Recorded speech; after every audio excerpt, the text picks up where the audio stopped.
lead us in the Pledge of Allegiance to start the meeting? Certainly. Where is the flag? There's the flag. Okay. I pledge allegiance to the flag of the United States of America and to the republic for which it stands, one nation, under God, indivisible, with liberty and justice for all.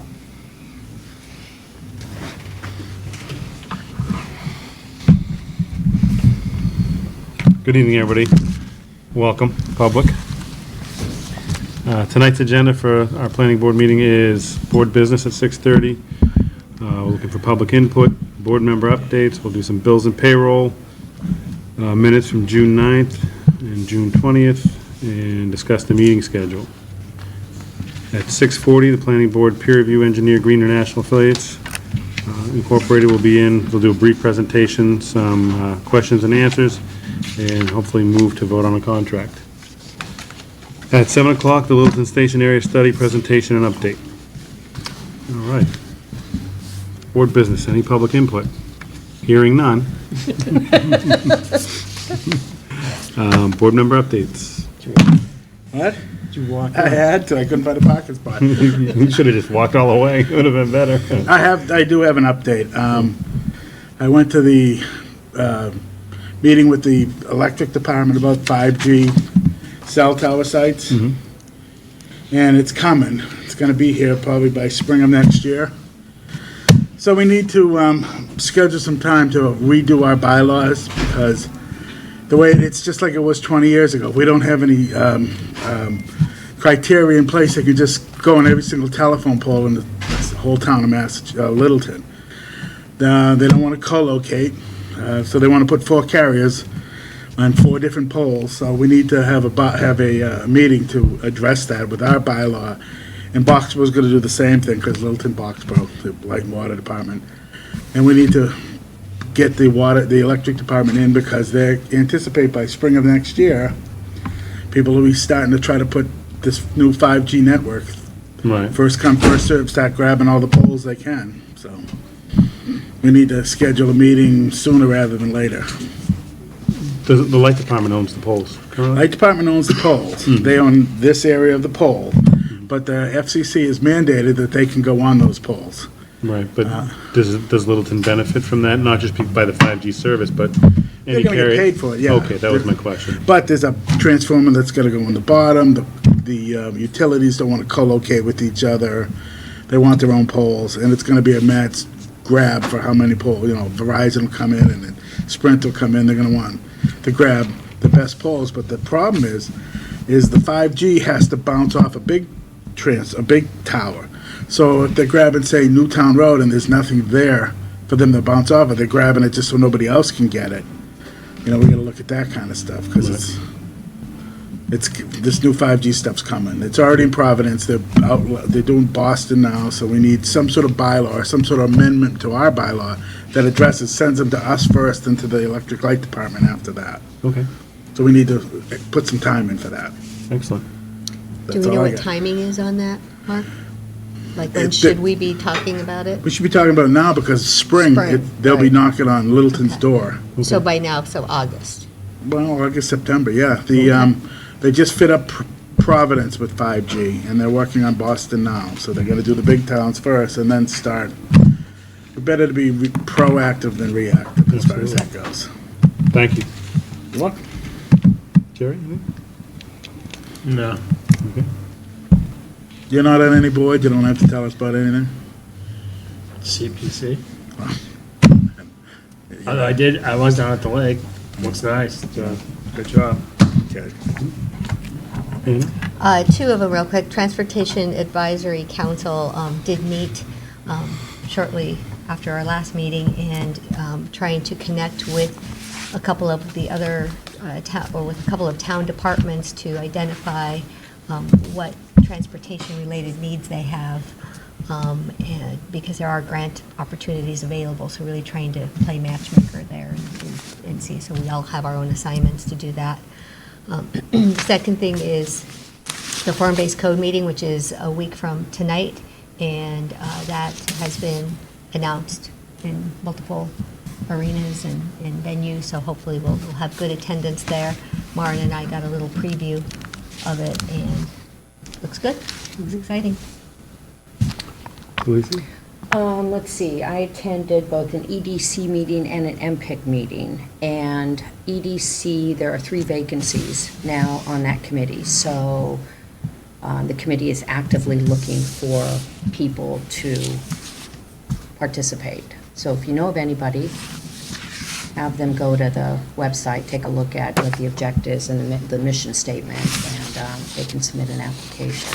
But then at MPIC, we were talking again about the importance of EDC really getting up to speed and strengthening that committee, because once form-based code is implemented, we're going to, knock on wood, assume it's going to happen, and development starts, we want to make sure we've got an economic development committee that can help look for new kinds of businesses and niches. So what else did we talk about? Oh, chairperson is Mike Zeldin again, and vice chair is? Mike Fontanella. Yes. Is there anything else of great importance? Wait, what? So wait, what's the EDC? Economic Development Council, or Committee. And what do they do? Their state, or their mission is to help the town attract new businesses, but also help businesses that are currently here to expand and grow. And also to work with LBA, Littleton Business Association. Okay. So it's basically marketing Littleton to prospective businesses. But you really, you have to have commercial development. You've got to have space in order to do that, so. So, what, we don't have any space? Well, is it the kind of space businesses are looking for? And then we also have a committee that is down to like 3 or 4 people. So we need new bodies. Right. Okay. All right. Not much, so Robinson Road Working Group, not much to report. They're still working on trying to get some more historic research done to determine the actual age of the house. Outside of that, the Marijuana Selection Committee, or the Working Group, had a fun meeting at the Selectmen meeting on Monday night. I think there's a follow-up meeting tomorrow morning at 7 Yes. at Town Hall, 103. So anybody that's still interested in that topic, there's our notice to you. So, all right, bills and payroll. Yep, coming around. There are 3 payroll sheets this time because we're at the beginning of the fiscal year. Just shows the new rates for us. Yes, that would be helpful if you had pen. While we're doing that, we can vote on the minutes for approval, June 6th and June 20th. I went through them. Has anybody else had an opportunity to read the minutes? Review them? I've read one of them. Can you get through the other one?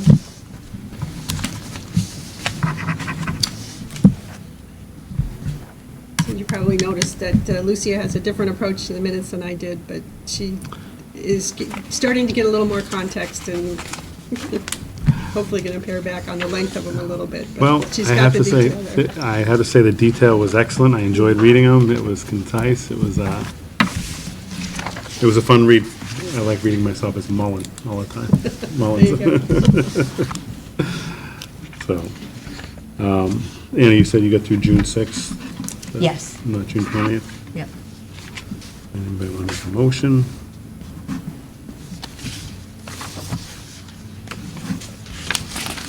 You want to approve the minutes? I'll entertain a motion if somebody wants to make it. Second. All those in favor signify by saying aye. That's June 6th. Anybody have a chance to review June 20th other than me? Hearing none, we'll table June 20th to the next meeting for approval of the minutes.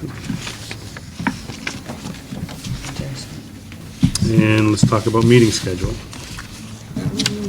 So Anna already mentioned the meeting next week is a regular planning board meeting will be in room 103 for the form-based code session. And then the August meeting is Thursday, August 15th. And that was based on your schedule. And the September meeting will switch back to the first Thursday of the month, September 5th. And it looks to me like if we should be able to keep with the first Thursday of the month for the rest of the year, if that works with your schedules. I probably won't be here next week. LCTV will be taping the meeting, and we'll have both the form-based code document and the presentation. We'll upload those to the planning board website, probably just after the meeting. Okay. All right. 6:40, we are, all right. Peer review engineering, Green International Affiliates for the brief presentation. Yeah, Tom Bigelow's here to. You can pull a chair up, or you can grab the microphone and walk around freely, it's up to you. Oh, sorry, I didn't even think of that. Let's put him on the spot. You look kind of lonely there. Thank you for having me. Here, he's gonna grab you the microphone then. Thank you. Sorry about that. The one's coming in. I got it, all right. It's gotta be better when you do that. Yeah. I should have thought of that. Yeah, you way too. There you go. Thank you very much. Thank you for having me tonight. I'm here just to ask the board for a vote on a new master service agreement for the peer reviews and construction observations that we have been historically providing for the planning board since about 2010 or 11 at this point. We've done many peer reviews. I think one of the first ones was for the Point. We've reviewed quite a few subdivisions in town, and also site plans that have come up that the board's asked us to review over the years. We've also, under the current master service agreement, had task orders to perform construction observations on many of the subdivisions that the town has either accepted the roadway or intends on accepting the roadway upon successful completion of the construction. And we also did assist the town back in, I believe, 2011 or 12 with rewriting some of the subdivision regulations to include some of the Mass DOT and engineering backgrounds to include those into the subdivision regulations back then. Under the current master service agreement, we have actually are up to task order 44 at this point. And the new master service agreement would have a limit of $50,000. It would expire in December 2020, all the way through December 2020. Any of the existing peer reviews or construction observations that we're performing for the board would continue under the old agreement. And these would just be for new peer reviews, site plans that come before the board, or any new subdivisions that we review the construction for. That's, it's really just a continuing of the services we have been historically providing for the board for the past 8 or 9 years or so. Excellent. Okay, any questions? I was just thinking I would clarify that there's no town funding required to fund this contract. It's all under task orders that the developers pay for the services for their particular development. No questions, David? So just remind me, so at the last meeting, this conversation was brought up, and we talked about wanting to revisit it, but the contract is the exact same as before, right? I think some of the wording's been updated, and town council, Jenny Merrill, has reviewed the wording, and she's good with that. Okay. So my question would be, is there any increase to the fees that any applicant might pay? We submit fees on a task order basis. Okay. So as the years have gone by, we have increased our fees, on a task order basis. Mm-hmm. But the existing task orders that are in place, those fees would not be increased unless, that task order had expired, in which case we may ask to revisit our fees. But we always send a proposal to Maren, which then I believe gets forwarded off to the applicant or whoever is paying the fee, just for an agreement. So my first year on the board, it was brought to our attention, and we had a discussion then when we renewed the contract, and the contract was, could people go outside and bring in their own peer review? And we felt it was better to have them work with Green but have Green be a little flexible on some of their fees depending on the market rate. We just wanted to make sure it was market rate, that you weren't able to rig the system, so to speak, because you were the selected peer reviewer. And you guys agreed to that. I just want to make sure that's still part of the agreement. Yep, that is still part of the Okay. agreement, yep. Well, I mean, how do you know what the market rate is? We could send them out once in a while to see what that is, whatever. Well, I mean, there's no good to have anything if you're not going to verify. Right, So so, should they provide us with market rate, or do we want to verify? it's a great question. I would be. It's just, it's more work. You either, I mean, have we had complaints since then? Has anyone Not since complained? then, no. And even back then, it was a select few that seemed to be noisy all the time anyway. Once in a while, you get a developer who wants to bring his own, since he's paying for it, wants to find a different peer consultant with. Why don't we do it case by case? If a developer comes back and they have grounds to say that he's being gouged, then it's up to them to prove it. And if it's true, then we can have them review their pricing. Right, there is a, once, if we have a master service agreement in place, then for any development proposal, they submit a new task order amendment, and that includes a detailed proposal with costs and, you know, an outline of exactly the work that they're proposing to do. We have conversations on some of the items with, you know, between the developer and Green and I. And sometimes the services will be changed a little bit depending on. The discussion. On the discussion. Is there an easy way for you to know where you're at market? Where, you know, from a market perspective? Let's say you say at the end of your contract, you're like, okay, we think we're like in the 75th percentile. Right. Could you show that, or? We would have to see what other, you know, what other engineering firms that are at the same level of us are, you know. There are other engineering firms that are going to be more expensive than us. There are other engineering firms that, you know, have lower overhead rates that may be a little bit cheaper than us. And, you know, it's I guess it would be the level of service that we provide. You know, we feel that we do provide the board with a good service, and some engineering firms may not provide as much of a service, but for maybe a cheaper cost, so. No, I'm just We try to saying, provide- like, if at the end of your contract, right, you come in here for renewal and just say, hey, this is where we price. Right. We're at this range. It's just transparent. There's no discussion. Like, we're in the upper 75th percentile. This is our service, what we provide, for the cost. Right. That's it. Yeah, we would just need to know what other engineering firms are charging for that same service, I guess. I don't know. I That'd be don't up to you. particularly know that because they're not willing to, you know, provide that So necessarily you to would us as know. well. I would not know. So, While we're at it, one other thing we should probably talk about is the length of your peer review.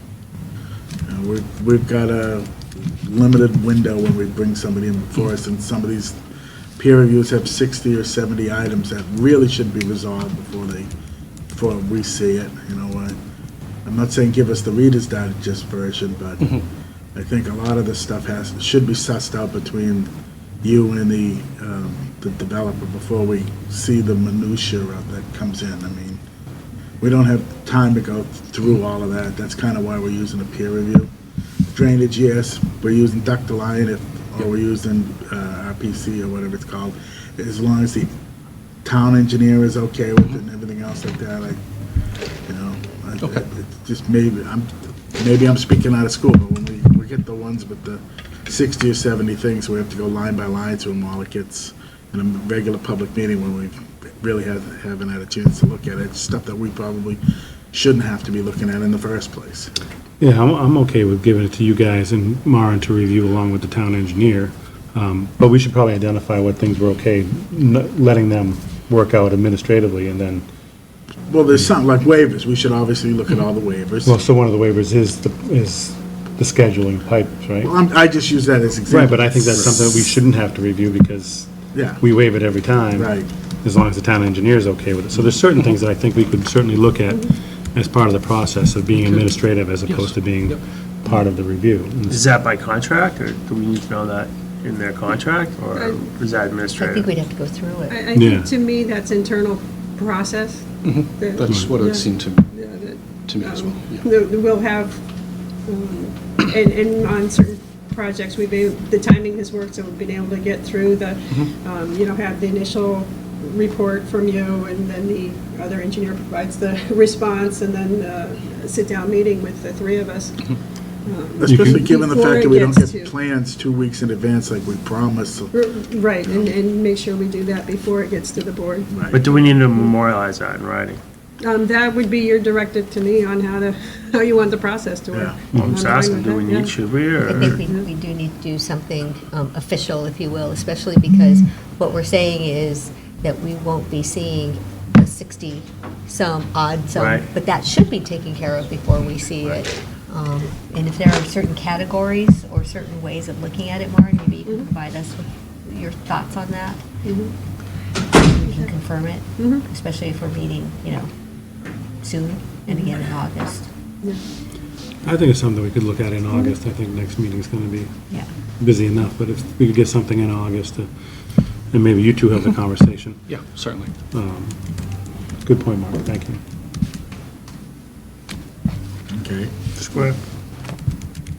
So at this point, I would entertain a Sure. motion to vote on the contract as written with a $50,000 limit, no funding provided by the town or the board. I'll Second? second that. All in favor? Aye. Aye. Thank you very much. Thank you. Thank you. And we've got time for our presenter, next up for her to catch her breath. See how she just walked in. She's on at 7. Are we on now? On at 7. You got a few minutes to catch your breath. Yes, thank you. Because it was a bit of a walk to get here. Yeah, I know, there's no place to park, yeah. So I'll fill a half a minute. Some various Littleton officials were invited to meet with Loaves Fishes, the food pantry that covers Littleton, among other towns in the area. And it was just a gathering of local officials and Loaves Fishes personnel and volunteers. Just gave us an overview again of what Loaves Fishes does for area residents in need. And they just asked for a little closer coordination, being able to, work with town officials on getting the word about Loaves and Fishes out a little better. So as always, I was very impressed with their process and their ability to help residents in need. Great. Would you know from that conversation if there's been an increase in demand on the need for services from them, or has it been steady, or has it gone down? The need for It's services is huge still very large. Mm-hmm. I guess one of the places they feel they are missing is perhaps some seniors are not in need, are not hearing about it, or for whatever reason not able to get there. So it seems to be a little bit of a disjoint, and perhaps there's some seniors that aren't getting the services they need. More of a question than an answer on Right. that. But the services remain, the demand is Available. high, and the services are available? Yeah, Okay. yes, demand does continue to be high. Yep. So how are they planning to get the word out more effectively in Littleton? let's Was there any see. talk? They did have several suggestions, just to keep the communication lines open. They have material that they've provided, again, that they share with town clerk and with the Council on Aging office, and it's always available for anybody who happens to come into town hall. We have,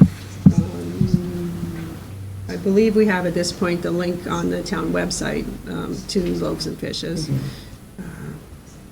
Just any other, they're happy to listen to other suggestions too. No. Grateful that they're here to help us and help the people in our town.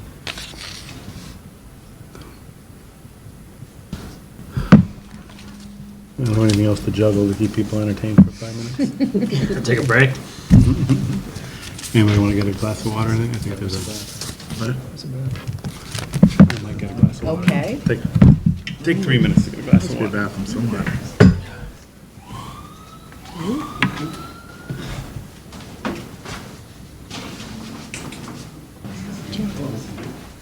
Can be that way.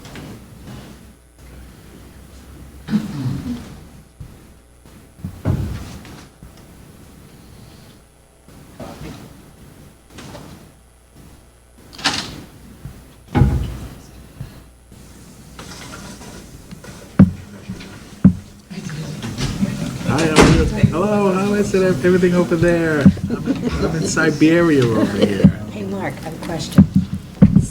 Do you have any idea what other towns have done for the bylaw, for the 5G? They haven't done it yet. No, That's the nobody's pro- done It's just anything. like 20 years ago. Okay, We were one of the first in the state to do a bylaw because they were already coming because of the intersections of 2 and 495. So we wrote a bylaw really early. We were probably like the 5th or 6th in the town. right, What the FCC has said is the same thing as they said 20 years ago. You can't stop them. 5G's Right. coming. The carriers all want to just grab as many poles as they can to, so the other carriers, so it's going to be a mad dash for poles. but so what's Boston doing? What are some of the areas in Boston? They're going to do buildings, they're doing poles, they're doing Okay. light poles. So the water, like, the electric light won't have any control if the point wants to put them on the light poles. They'll have no control of it because they don't own them. Okay, The problem's gonna be is that they don't wanna co-locate, and yet you got 4 major carriers are all gonna wanna go, right, and they're all gonna wanna be 500 feet from one another. Where are you gonna put it? Where's all these poles? And then Right. the infrastructure that has to go in the ground, it has to have battery backup, because they're not gonna have generators. You have small little battery backups. They have a little thing on the ground, they're showing little things on the ground. And those batteries are probably gonna be solar charged, right? So little solar panels on the poles? I don't think they're doing that. I think it's just an emergency. They're gonna be plugged in. They'll get power from the poles. In Gotcha. case of an emergency, there'll be a backup. But the issue is they have to be able to hit the big towers. right. And their distance is from 500 to a couple thousand feet. So the problem's gonna be they're gonna wanna be on every pole. They're gonna wanna be every 500 feet. They're gonna want it, they're gonna Right. be one, and then Sprint's gonna try to grab this one. And so the thing we talked about is you're gonna have to look at the Right. network that's already there to make sure they're not just grabbing poles so Sprint can't get the Right, poles, you know? to right. Keep somebody else away. Right. Because the money's not a lot. I mean, you're talking a couple $100 a pole for rent or. But they can't put up any new They poles. can't put any- must- Okay, Less Well, than that. will- They're gonna argue that wanted they're to put gonna the wanna even maximum put them in here, they people's can yards. catch us, I can- Yeah, they're gonna Oh, wanna that's put gonna them go over anywhere. well. They're gonna wanna put them in people's houses. They're gonna wanna, We gotta be able For to the have some coverage. control of that. well, that's why we have the bylaw in place, Yeah. because if you don't have anything, they can put them anywhere they want. but they can't put them on somebody's house They without could, asking. if you wanted to put one on your house, they'd pay you to put one on your Okay, house. all right, They couldn't do it for free, but right, they'd wanna say, right. Would there be any reason why we wouldn't want people to put them on their houses? I don't think you're gonna want antennas with power supplies. Yeah, and like everything how all big over. are they? The antenna's probably as big as that, but there's a little box that goes with it that's on the Oh, pole. yeah. And then there's a little power supply that is going on the ground in some of these. 5G? Right, Yeah, the 5G stuff. Why are you It's laughing? good, well, because it's becoming a big deal for everybody. it is gonna become kind of like the What? Wild It's becoming a West. big deal. It is. And they're gonna wanna put it everywhere. It's all line of sight, it's not Yeah. like a regular cell phone tower. Yeah, it's all microwave and it's line of sight. So It's they have short. 500 to a couple thousand feet. Yeah, you just can't put a tower up. and- Yeah, but how do you prevent residents from doing what they want on their piece of property though? You can't. Yeah, You could put one on, start know, that's what we broadcasting were your just own. I saying, mean, yeah. I mean, not even force Well, it's somebody. similar. I mean, it's just like the satellite dishes on the roofs and the chimneys. and Jerry's stuff. already thinking about it. We don't net meter in Littleton. They don't net meter in Littleton. Otherwise, I'd shoot electricity out of my house. Nice. Did you lose a microphone? HDMI. Can you knock mine out? Did I do something? Did I kick it? No. Oh, okay. Probably a Did it happen when I 5G switched from Yeah. PDF to the PowerPoint? Doesn't go through buildings. Doesn't go through buildings, and you're on it, right? And then you're not. And you're just not. They say it's amazing. It's just gone. It's when it's on, right? When you like walk around that corner, it's gone. That's the problem with it. It's not gonna do real well going through buildings. So I don't know how they think it's gonna work. But like they said, they're building out Providence as a test. Why, do they have it in DC now? They have it all this list. No, they're working on I it. have it in my house. Up there? In my house, I have a 5G router. It's the Oh, same thing. yeah, But yeah. it's super short range. Right. If you walk up the stairs, second step, on. I have the same thing. I just got it. It's got nothing. So you gotta basically buy a danger that throws it all Yeah, over the extenders. house. Yeah, I have the extenders all over the place for that. Yeah. But it stops with 5G. I promise I You won't still switch don't get again. 5G. You get 2G out of it. Okay, So it's gonna be, if we can come back to order, gonna be- 7 o'clock. I didn't think about that. Our consultant, It's already 5G. Judy Barrett, Support. coming forward. yeah. Make your presentation. Thank you. After this, we'll do it. Yeah, okay. We'll just come on up here and sit, if that's all right. Yeah. So, you're actually not going to hear a whole lot from me tonight, because you've heard from me a lot. Peter Flinker from Dodson and Flinker has put together almost all of this presentation, and it really walks you through kind of how we got to this point and the ideas that we're thinking about for this part of town. So rather than spend a lot of time on kind of background on the project, you know who I am. I've been here off and on to see the board about this project, which we started last year because the town received a grant from Mass Housing to look at planning for the area around Littleton Station. And we're really at a point where I think we're ready to get some direction and feedback from the planning board. So I think with that, I'm going to turn it over to Peter and just let you run with it, and I'll help answer Do you trust questions. me? You'll just, If you could plug this in, I'll do it remotely. And I won't have to. You won't have to nod at me every time you want a new slide? So we won't be able to get it over there? Is there a way you can turn around and look at this one? I can't turn around. I'm stuck in this position. You're s- you could come sit with us. Yes, I was gonna. Very good question. Well, let's see, it's It's not, blinking. it's blinking, but it's not going. Okay, so when it blinks, I'll push the button. Here we go. So here we are. As you know, we did a 2-day workshop. What was that, long ago, beginning Was of it April? April 4th and 5th? Things were cooler then.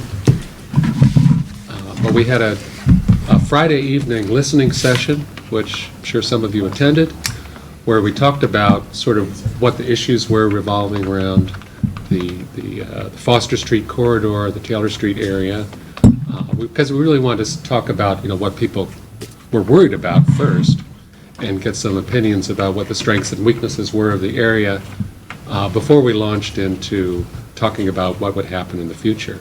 So some of the strengths that people talked about, obviously the commuter rail station is incredible strength for the area as well as for the whole town. Existing economic resources in Foster Street and Taylor Street, which have for decades provided tax revenue and jobs for the town. Uncertainty about the future still, about, you know, what's the future of that kind of sort of light industrial use. But certainly a strength. Did that go by itself? No, I have to look at when it flashes and then do it. I'm not actually doing anything, so I'll just tell you.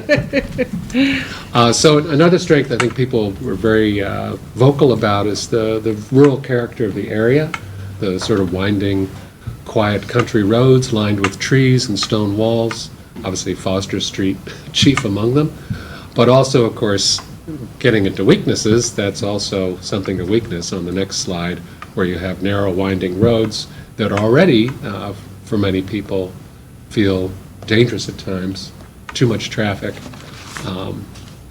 not enough room. Just driving down, up from there today, there was a couple walking along the side of the road, and everything came to a stop because there wasn't enough room for 2 cars and a couple to be in the road at the same time. Obviously, the uncertainty about the economic market for the former office and light industrial uses is both an opportunity and a potential weakness. The lack of parking at the station, or the fact that the expanded parking there still doesn't seem to be enough to meet the demand, is, I guess it's an indicator of a strength in terms of the demand, but there's a weakness in that there's not enough parking. And then indicated by the lower left-hand side there, the big issue from a physical planning standpoint, which is our focus primarily, is just that it's so cut up by 495 and Route 2 and the railroad, creating this intersecting triangle. And then you have Foster and Taylor Street, but then all the land uses are really fragmented. So you have different areas, the Turkey Farm development, the existing older suburban and rural housing developments. You have the industrial, light industrial uses, and then a lot of wetlands and water bodies and topography, making the whole thing into kind of a head scratcher when you're trying to create a coherent center for the town. But we scratch our heads and we move on, right? So the next Next slide shows, after the public workshop, Judy put together a series of 3 surveys, sort of organized around the questions that we asked at the workshop. What we're going to talk about tonight is primarily the questions in the 3rd survey, which were about land uses in the area and what people wanted to see in the future. So in terms of opportunities, we took what we heard at the workshop and sort of put that into form of questions and asked people of these different opportunities that were stated, what's the level of benefit that they saw to the town or to themselves or to the neighborhood. So this is sort of ranked in orders because the greens are sort of higher level of benefit, as you can see, and the yellow and blues are the smaller level of benefit. So more people thought, obviously, that increasing parking by the station and supporting lifestyles of walking and biking and reusing vacant buildings and reducing car traffic are all very important opportunities. And I guess, you could talk about the significance between, over 50% saying it's a significant benefit and less than 20% at the right-hand side, but clearly there's more support for the opportunities talking about improving conditions for bicycling and parking by the station and so on, and reusing what's already there than there is adding a whole lot of new stuff. Though there is well over 50% of people who said that the new stuff, including shops and restaurants and housing, and more diverse housing particularly, would be either a potential benefit or a significant benefit to the town. The next one. So then we asked people, because what we'd heard at the workshop is that some people were sort of focused on development around the station, other people were looking at development up at the top of the hill, at the intersection of Taylor and Foster Street. And so we tried to get a sense of, is there one area that's better than another for development? So we talked about what kind of uses do people think are a good fit for the area adjacent to the train station itself. And again, biking and walking trails and parking were the highest, seen as the best opportunities. Parking to serve all commuters as well as parking just for Littleton residents. People would like to see more shops and restaurants, playgrounds, parking garage, and housing for older people. And then, as you can see, it sort of goes down, sort of as you get, again, less than 50% thought it was worth considering or a great idea, as we get down to schools and other municipal uses, affordable housing, cottage-style housing, and interestingly, conventional single-family homes, which is what you have in the neighborhood now, was the least, or the lowest level of opportunity in people's minds. That is interesting. So the next slide is about what people thought was a great idea or worth considering up the intersection of Foster and Taylor Streets. So again, biking and walking trails. But in this case, I think people really saw the opportunity of a mixed-use village center there that would sort of take those existing uses and pull them together into some kind of a real neighborhood or a village. But playgrounds and ball fields were popular, and apartments and cottage-style homes, interestingly, scored a little better for this area, as did schools and other municipal uses. Again, the lowest level there, circled in red, conventional single-family homes and larger technology-related office or light industrial uses like you have there. So people definitely want to see more of the new stuff, and we're less excited about what's already there, I guess, recognizing that there's vacant uses there already, and enough single-family homes, perhaps. Are there any questions about these results so far? This is survey monkey, right? This is a survey These monkey. were this was There's no from- negative in this questionnaire at all. And having half of it say great idea or worth considering doesn't, I disagree with your characterization. What they're basically saying is there's no strong commitment for any development down there from this survey. You're just looking at a trend line. No one's saying they don't want single houses, it's just a great idea versus worth considering. Doesn't mean anything. Well, it certainly matters if a significantly greater percentage of people said something was a great idea than not.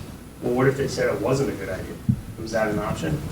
As I saw the survey, and there weren't a lot of negative options on that survey. They were typically asked in these questions to sort of pick their top three, Okay. Let's, as opposed to ranking all the items. I can see what you're saying. so where's but- the negative? Let's rank. Well, I think on the There's previous enough- slide, it is, Previous slide. was it the one before this? It was a couple before where we were talking about. Right, this one previous- talks about, There you go. I don't consider this a benefit. Right. And so potential benefit versus significant benefit, potential benefit, that's, what does that mean? That means I'm strongly in favor, or it could be a good idea, but I don't know enough about it. That's just too old. It's always hard when you're writing these questions. Sure is. And I don't think they're meant to support a yes or no answer. They're meant to understand the sense of people in the neighborhood, people in the town at large, about how they feel about developing in these areas, and what kind of uses they think might be a good fit. So we're not going to take this and say, 53% of people supported affordable housing, therefore we're going to do affordable housing. It's more like, clearly people are more supportive of uses that directly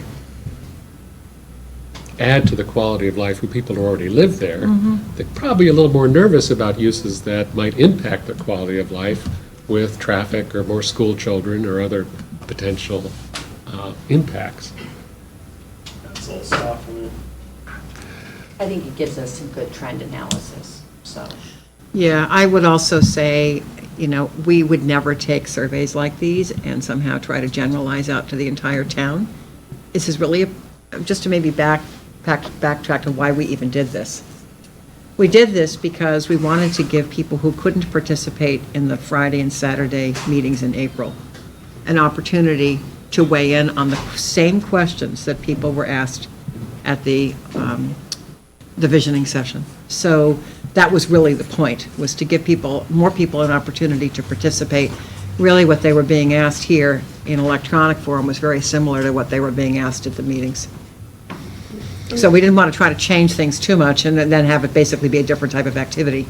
Did I understand that there were a lot more respondents to the survey than? Oh, many more, yes. I mean, the first one was over 500, and I think the lowest was 350 or something. I mean, we'll give you all those tabulations, but yeah, I mean, there were significantly greater numbers of people who participated, and that was why we did it.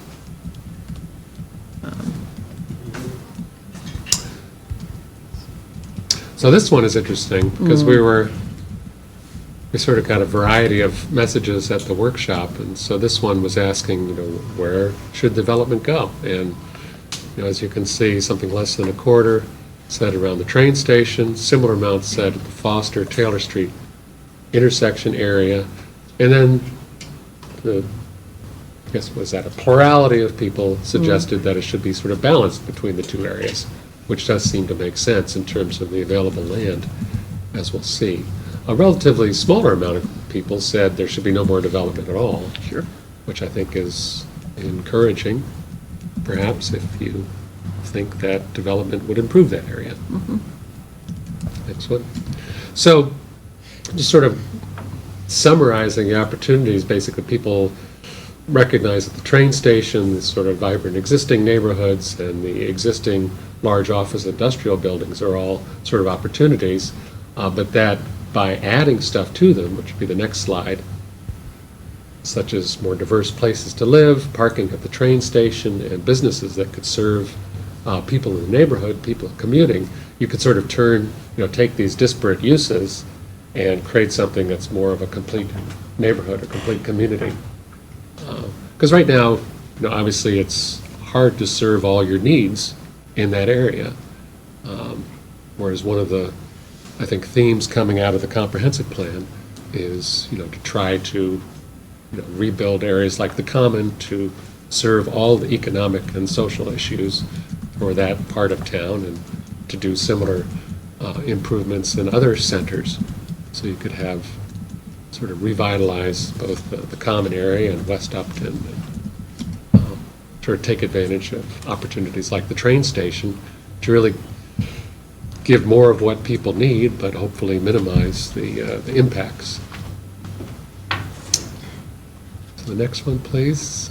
So we also, in at the workshops, we put up a bunch of photographs on the wall and had people put dots on them to say what kind of building types, what styles of architecture they thought were a better fit. And so we repeated that process in the online survey, and this is sort of a general agglomeration or summary of the results. There was general support for houses that, as you can see toward the left-hand side, were more in scale probably with the smaller single-family house styles that you have in here now. Clearly, there wasn't a lot of support for very contemporary architecture, or I guess whatever you would But you know, I thought categorized. about that when I was looking at that, and I thought one of the things we should have asked is the age group of the respondents, and we Right. didn't do that. Because when you think about that kind of architecture is being built a lot to attract millennials, Mhm.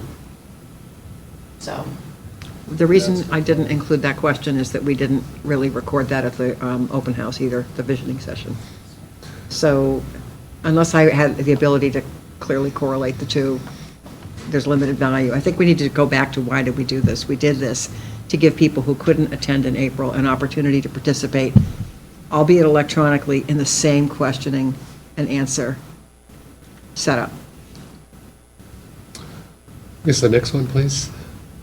So this is talking about, what kind of architecture would be good for sort of somewhat larger buildings or attached buildings.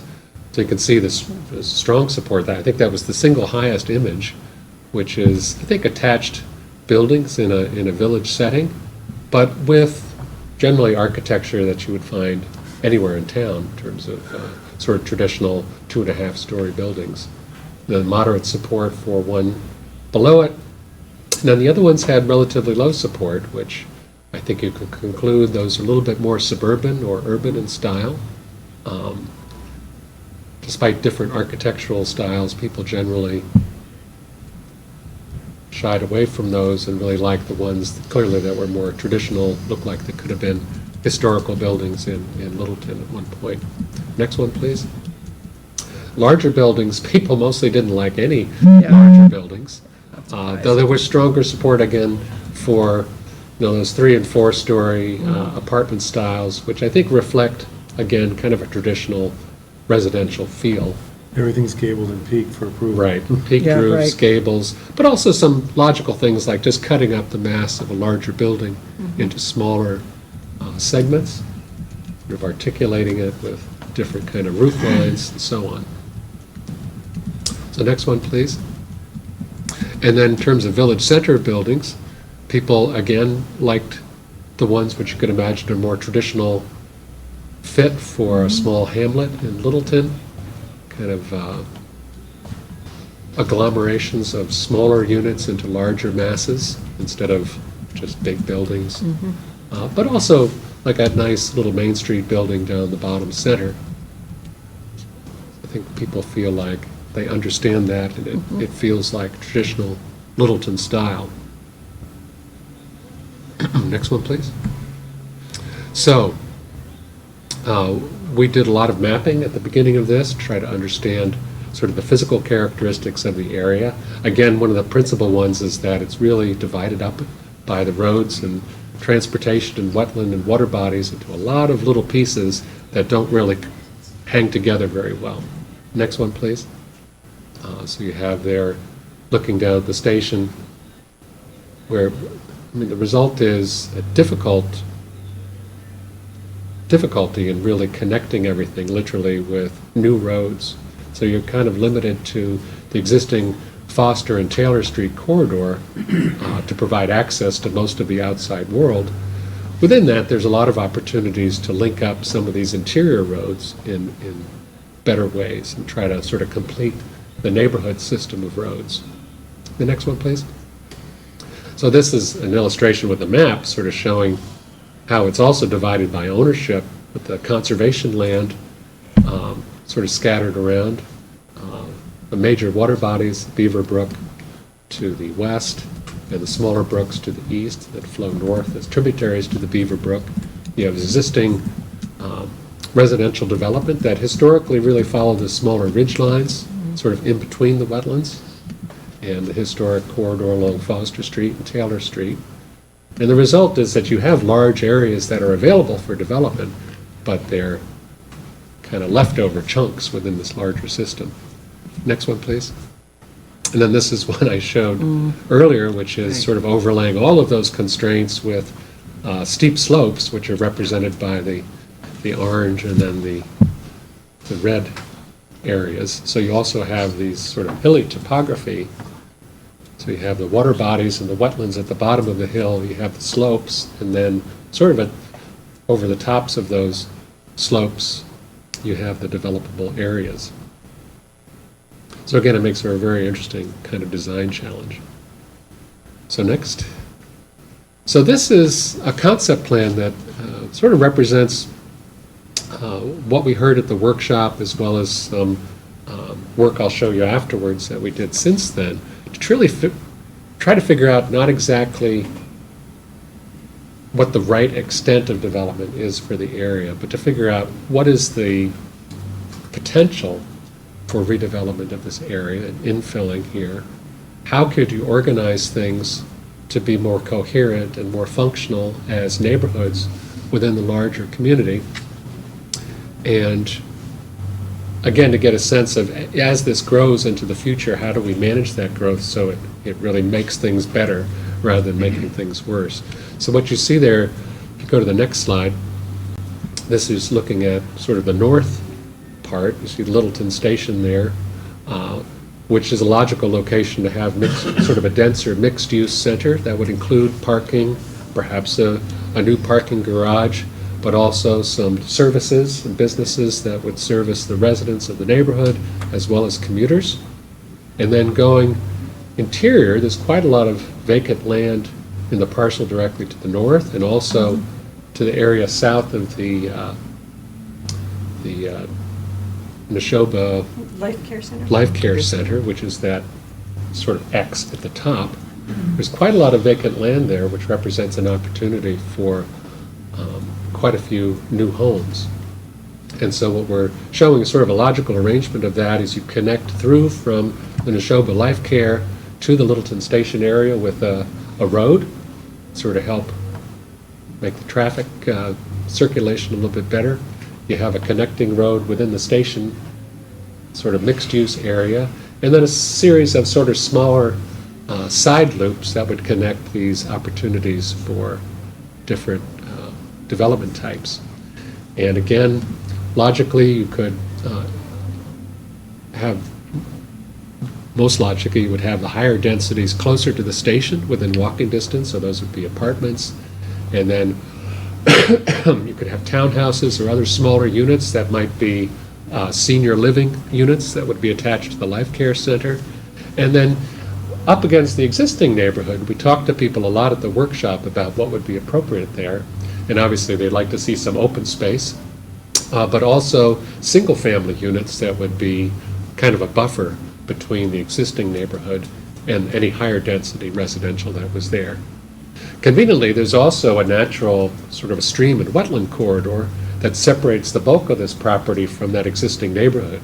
So the idea here with that heavy green dashed line could be a multi-use trail that would come down from Harwood Ave, past the Life Care Center, all the way through this development, and providing a bike and pedestrian connection from each of those neighborhoods down to the station, and also would provide a nice connection from within this new development area to the station as well. And then that also follows. How many miles is that? How many miles is?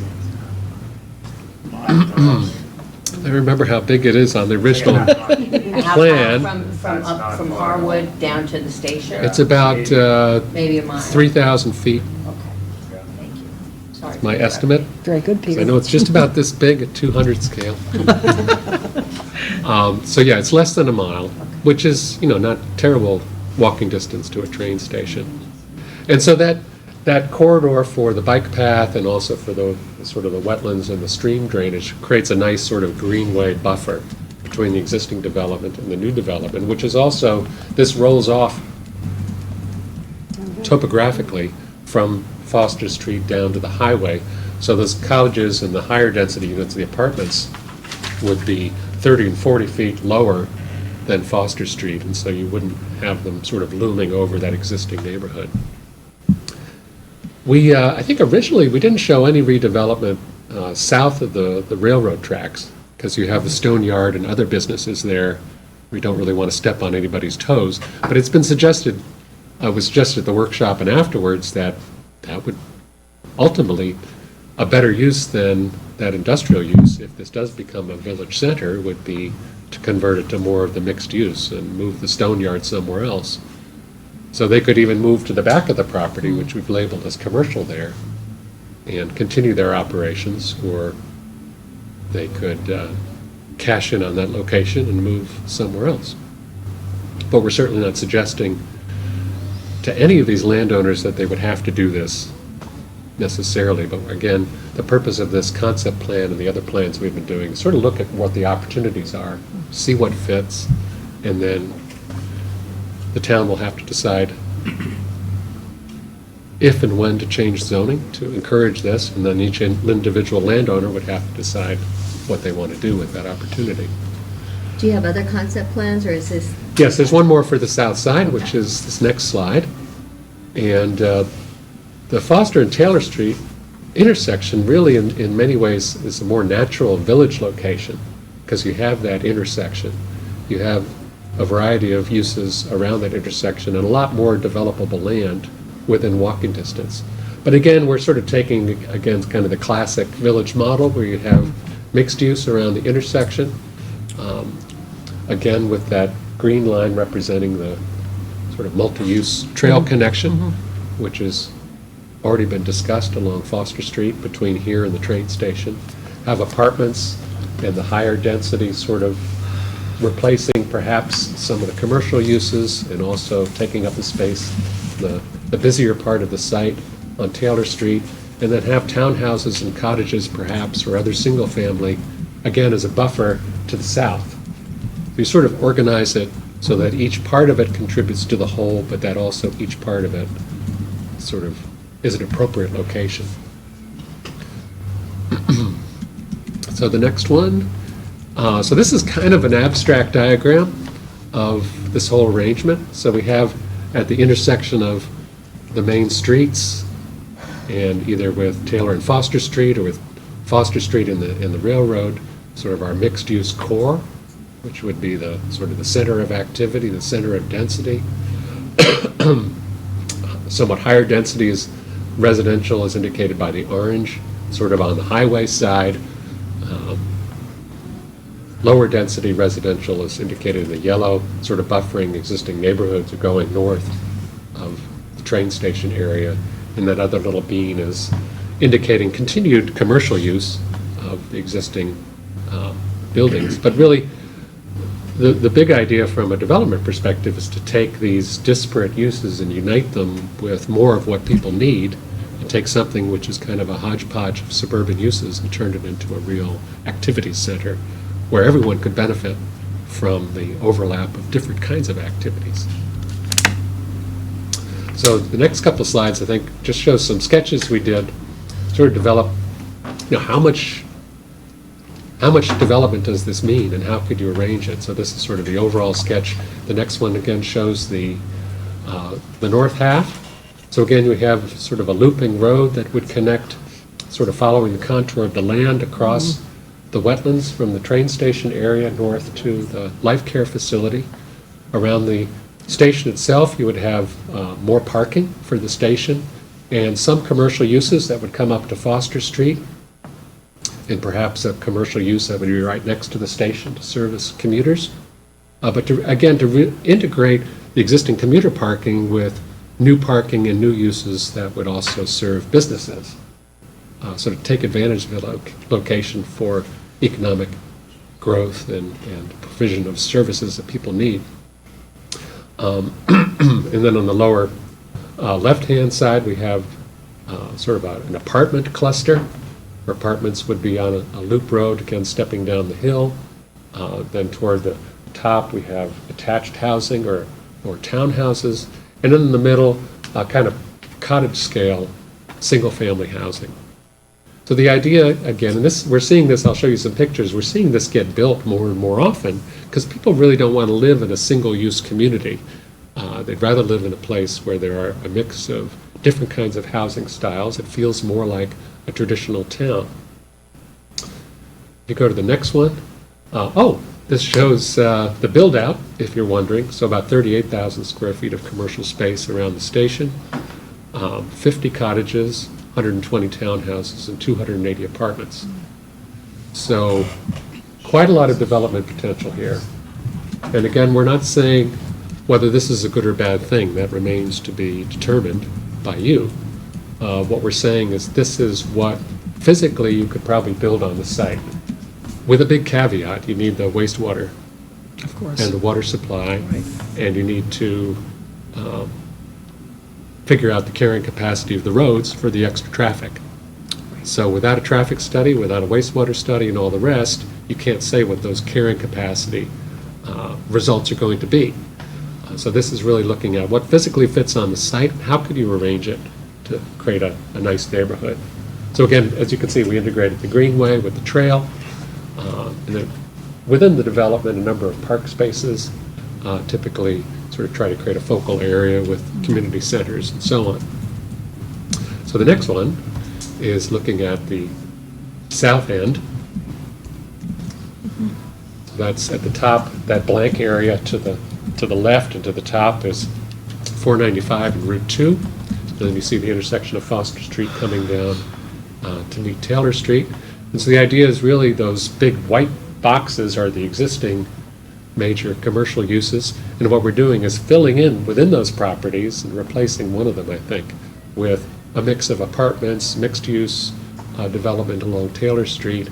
And then in the existing subdivision on the south side, the existing sort of commercial subdivision that was approved some years ago, we're converting the existing road into more of a residential neighborhood.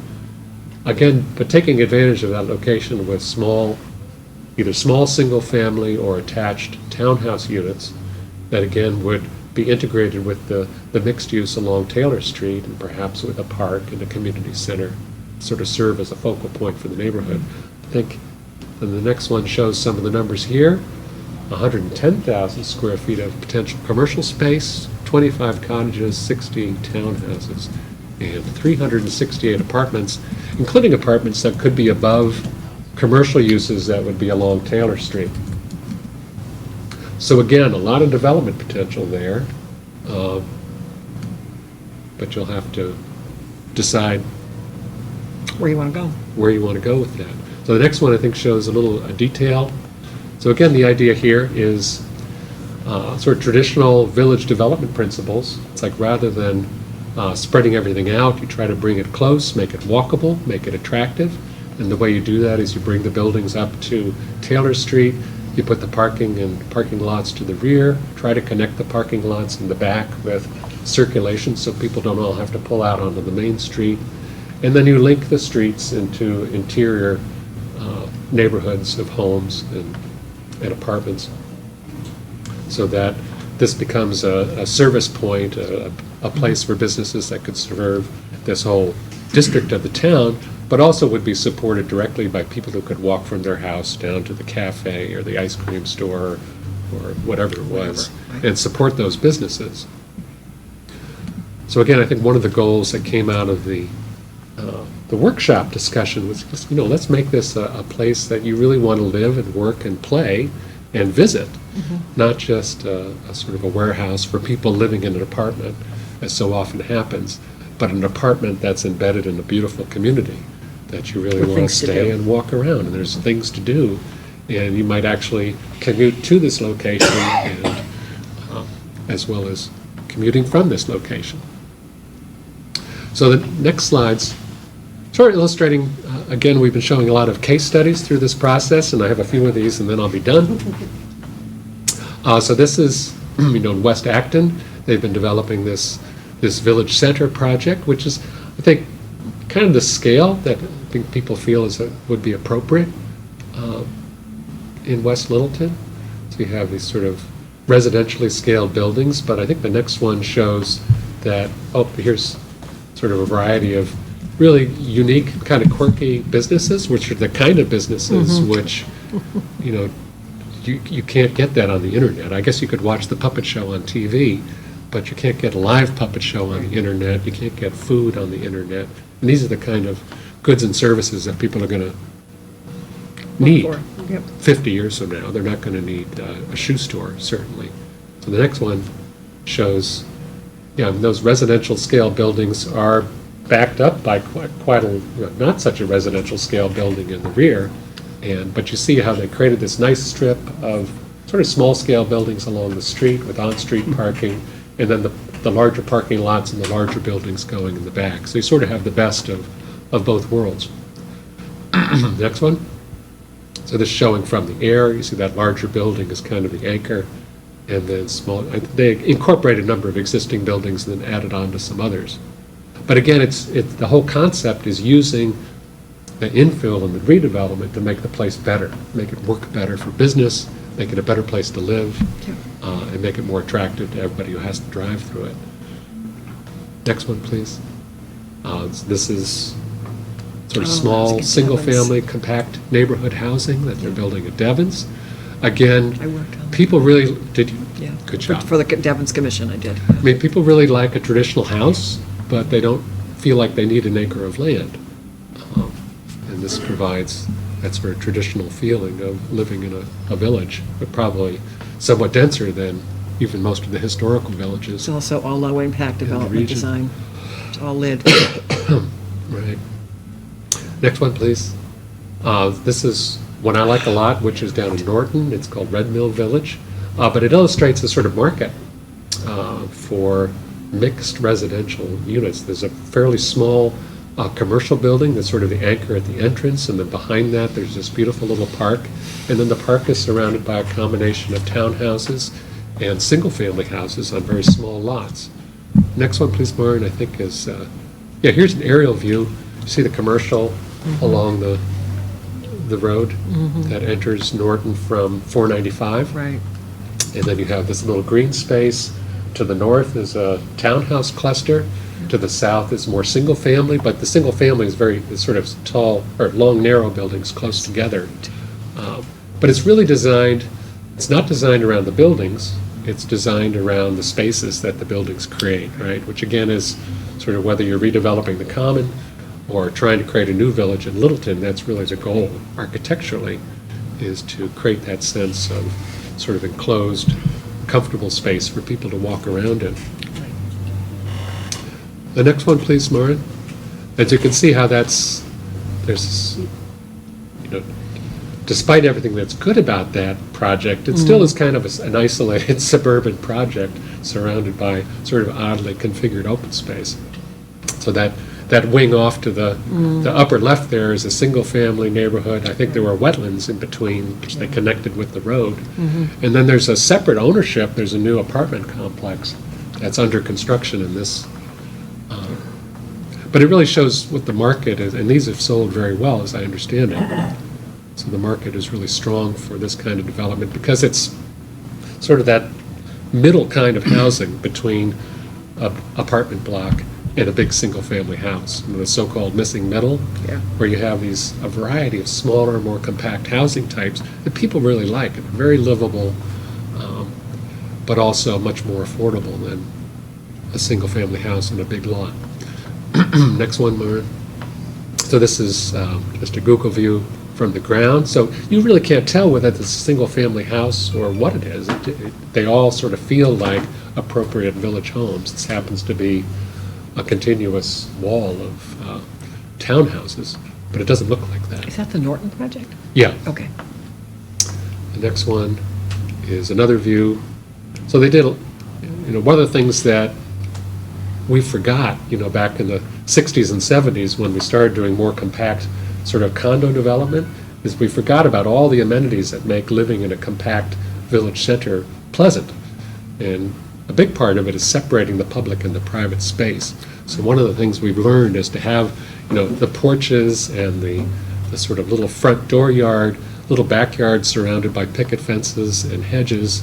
So you create a sense of ownership for every piece of the project. It's either public space along the street, or it's private space that's controlled by individual homeowners. You don't have the kind of meandering no man's land that unfortunately have in a lot of condo developments.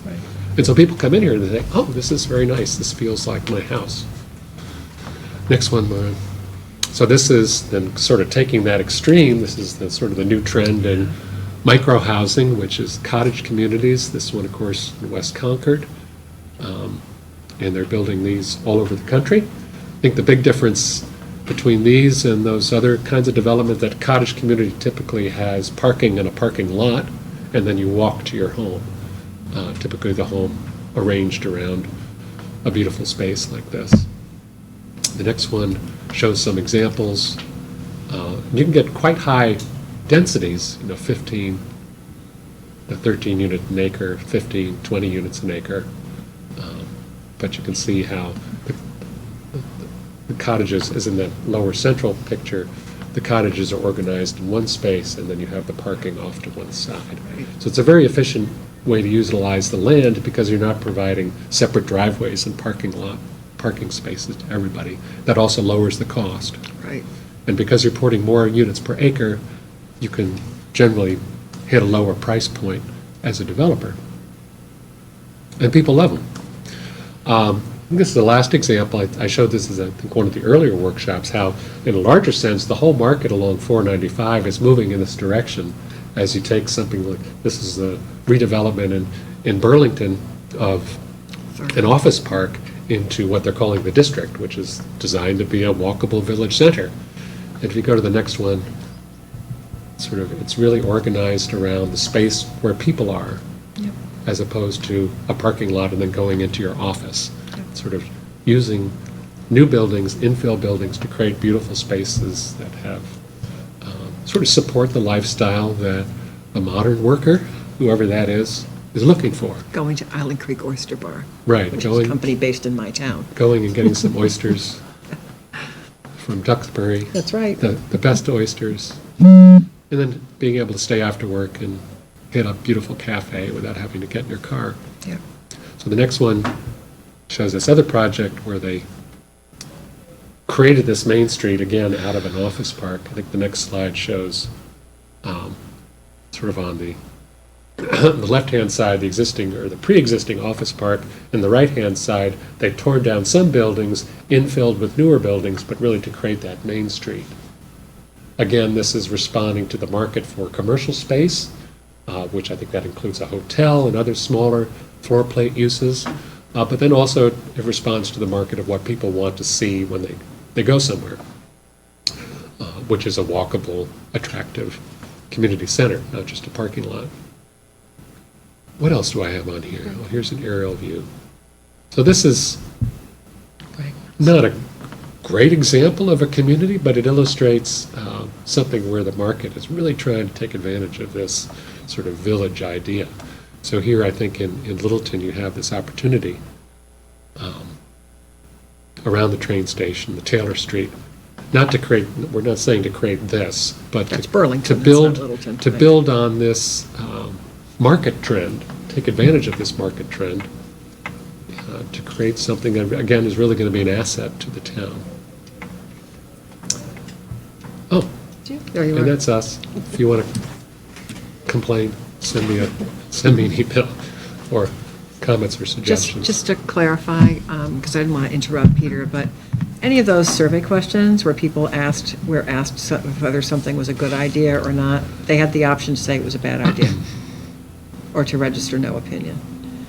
So just to make that clear, they were not locked into saying I like it or I sort of like it. They also could say I don't like it at all. And again, obviously, as, looking for design cues, we're looking for what people say they want, Yeah.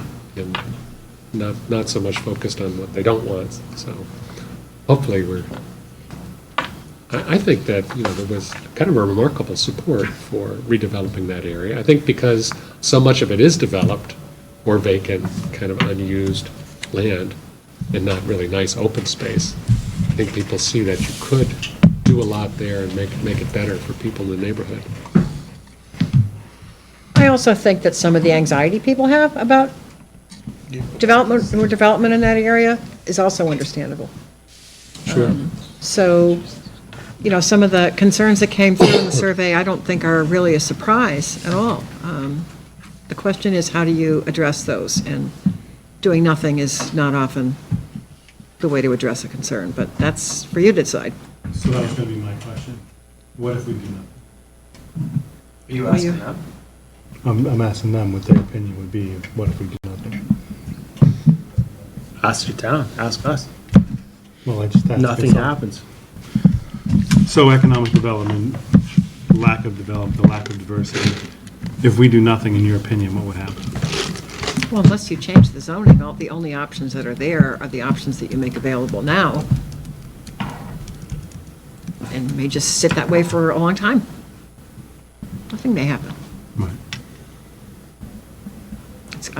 It's hard for me to forecast like what happens when you do nothing, but Right. except nothing, perhaps. And you have to decide if that's an acceptable future to the town. It's not a decision, we can make. I mean, Well, so let me say, I appreciate the presentation. I thought it was very thoughtful. I like some of the ideas, obviously the density. I thought, quite a few of us were taken back, only because it's so dense. But again, your explanation of it's what could fit there ultimately, obviously with treatment facilities and other constraints, it might be less. But I think it's a good, go take it all away kind of approach. This is the maximum that we see fitting here and how we scale it back or do nothing, again. So I appreciate the yeah, presentation. that's not a recommendation, it's a maximum build-out. I mean, Yeah, this is sort of you what were just showing No, us that's what- exactly what they should have showed. That's Right. exactly right. Yeah. Now you should send another survey out with those pictures and find out what kind of reaction you get. For Because maximum that's fair disclosure. This is what you could potentially get if you rezone this way. You could get 1,000 units. Right. Well, we Well, haven't it's- written any zoning yet, so let's just be No, clear. if you change it, you could get 1,000 units. What's the impact? Well, I think Forget that- about I sewer. think we should write the zoning, or even propose a draft of what it could be, and then modify the drawings, the sketches we saw to show that. What'd you say? Is the town willing to accept 1,000 new units just in that area, considering no other build-out in any other part of town? What's the impact to school system, fire station, police? Well, I think What do we that's- net in that's- revenue? Well, because I don't think that's fair. That just sounds like a scare tactic to me. No, that's totally fair. I disagree, Why? because it's a scare tactic. Because you should What's a write- scare tactic? You should write the regulation to control the development and scale it out over years but just to say, hey, tomorrow you're gonna have 1,000 new units in town. How do you feel about it? No, you could have 1,000 new units Again. over time. It could take 20 years to get there, but you could get that. Because ifs and buts are candy and nothing to be Christmas every day. I disagree. Even if you disagree, you, Yeah, I agree. Small bites. I agree.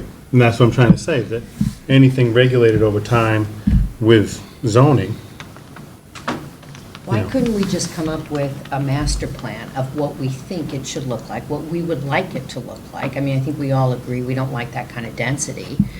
And then write the codes to make that happen. I don't think it works that way. I think you get a lot of unintended consequences. That's why you have a dealership in downtown Littleton.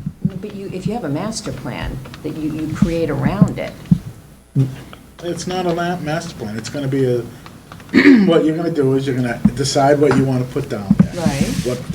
You think the residents will vote for a town meeting. Maybe not something that dense, I think that's probably a little more than they can swallow at one town meeting that's gonna go till midnight, but.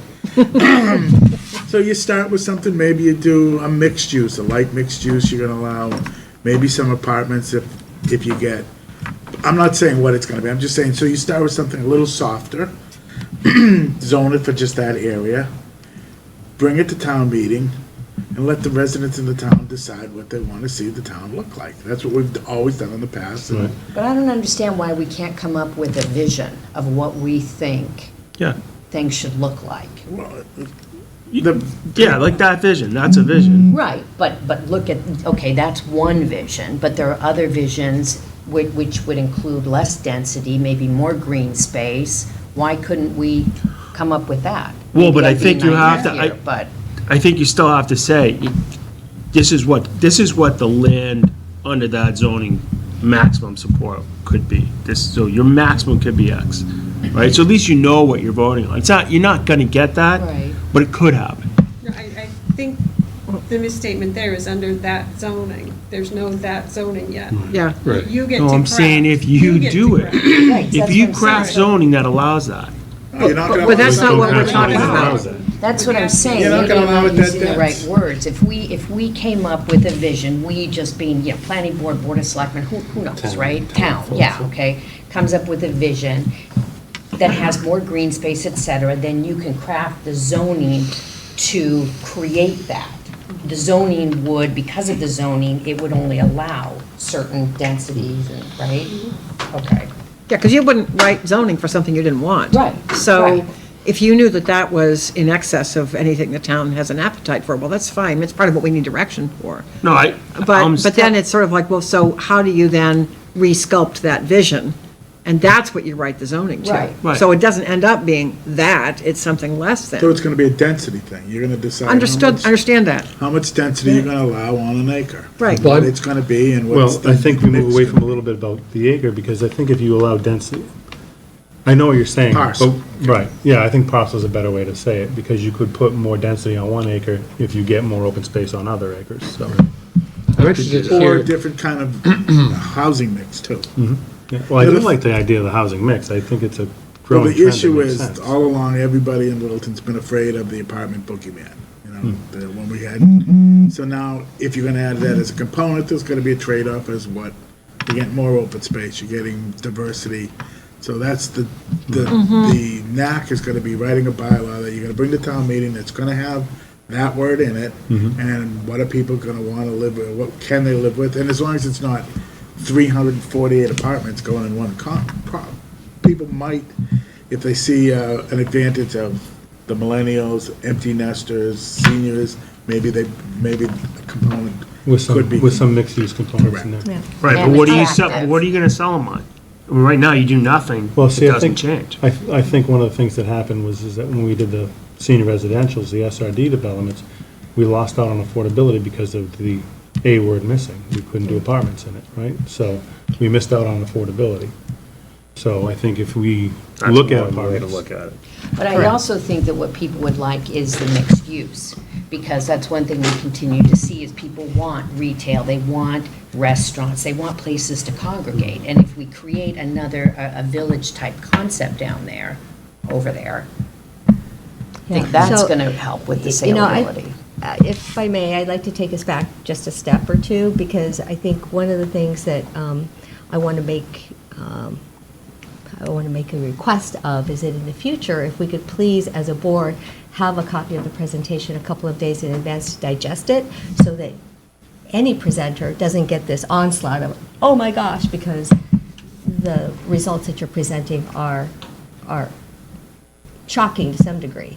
So please, in the future, make sure that you are able to get this to us in more I don't think timely. they're Hold on. shocking. All right, go ahead. Okay, so the second thing that I wanted to add is going back to the survey question from survey number 3, question 14, when you talked through that, you said that what came out of that particular survey question was that we as a town should work to improve what we have and don't add more.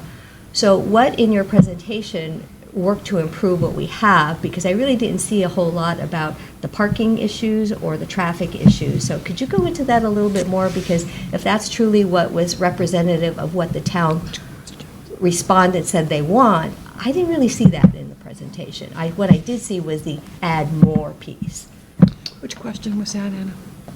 You said it was survey number 3, question 14, at the very lower right-hand side. It was one of the early on questions. Because The whole- parking and traffic are the main issues right now. right, What are we going to do to obviously, mitigate that? obviously, no board in town wants to make things worse for a particular neighborhood, even if it would benefit the whole town. And we certainly don't want to suggest anything that's going to reduce the quality of life for people in Littleton or people in that neighborhood.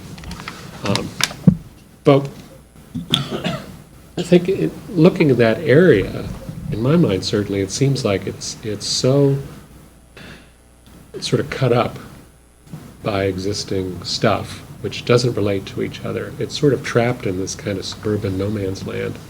And I really think that by adding some level of development, creating a real center, whatever extent of development that becomes, you can improve the quality of life for people who live in that neighborhood while providing services that will enhance the experience of everybody in town, serve the commuters, provide more parking and so on. So, yes, we didn't look at a scenario that did nothing because Well, I'm not even This- saying did nothing. I'm saying you're adding all these new residents, but yet you didn't address how is traffic going to get to all of those? How, Exactly. where's the parking going to be for the added residents? Where's parking going to be for the added number of spaces for the train station? So well, the parking we did. those are some integ- pretty basic things The to be parking able we to did cover off. integrate, the parking, there's a room enough there to park everybody who's going to be living there and to serve those businesses. I mean, that's one of the drivers for the ultimate build-out numbers. I mean, physically, you could build a lot more units there, but what we're trying to get at is what is possible to fit there, assuming you can get wastewater service, and assuming the roads can handle the extra traffic. Well, I The think other- I think you miss the elephant in the room, quite frankly. Okay, Yeah. which is, Parking, existing status, parking, and the traffic that people see on Foster Street and how to mitigate those concerns. I don't think we missed the boat. I think it wasn't in our scope. I actually think that because Fuss and O'Neill's working on a complete streets project right now, we actually paid to bring them in on this project, which was not part of our scope, in order to have them be able to see what people were saying, so that as they work on the complete streets project, they can take into account the things that came out of this survey and those workshops. So we will be incorporating whatever we can get from them at the stage that they're at in their project. But that's why they were brought in, is so that they would bring the expertise of the people who are working on the Complete Streets project right now.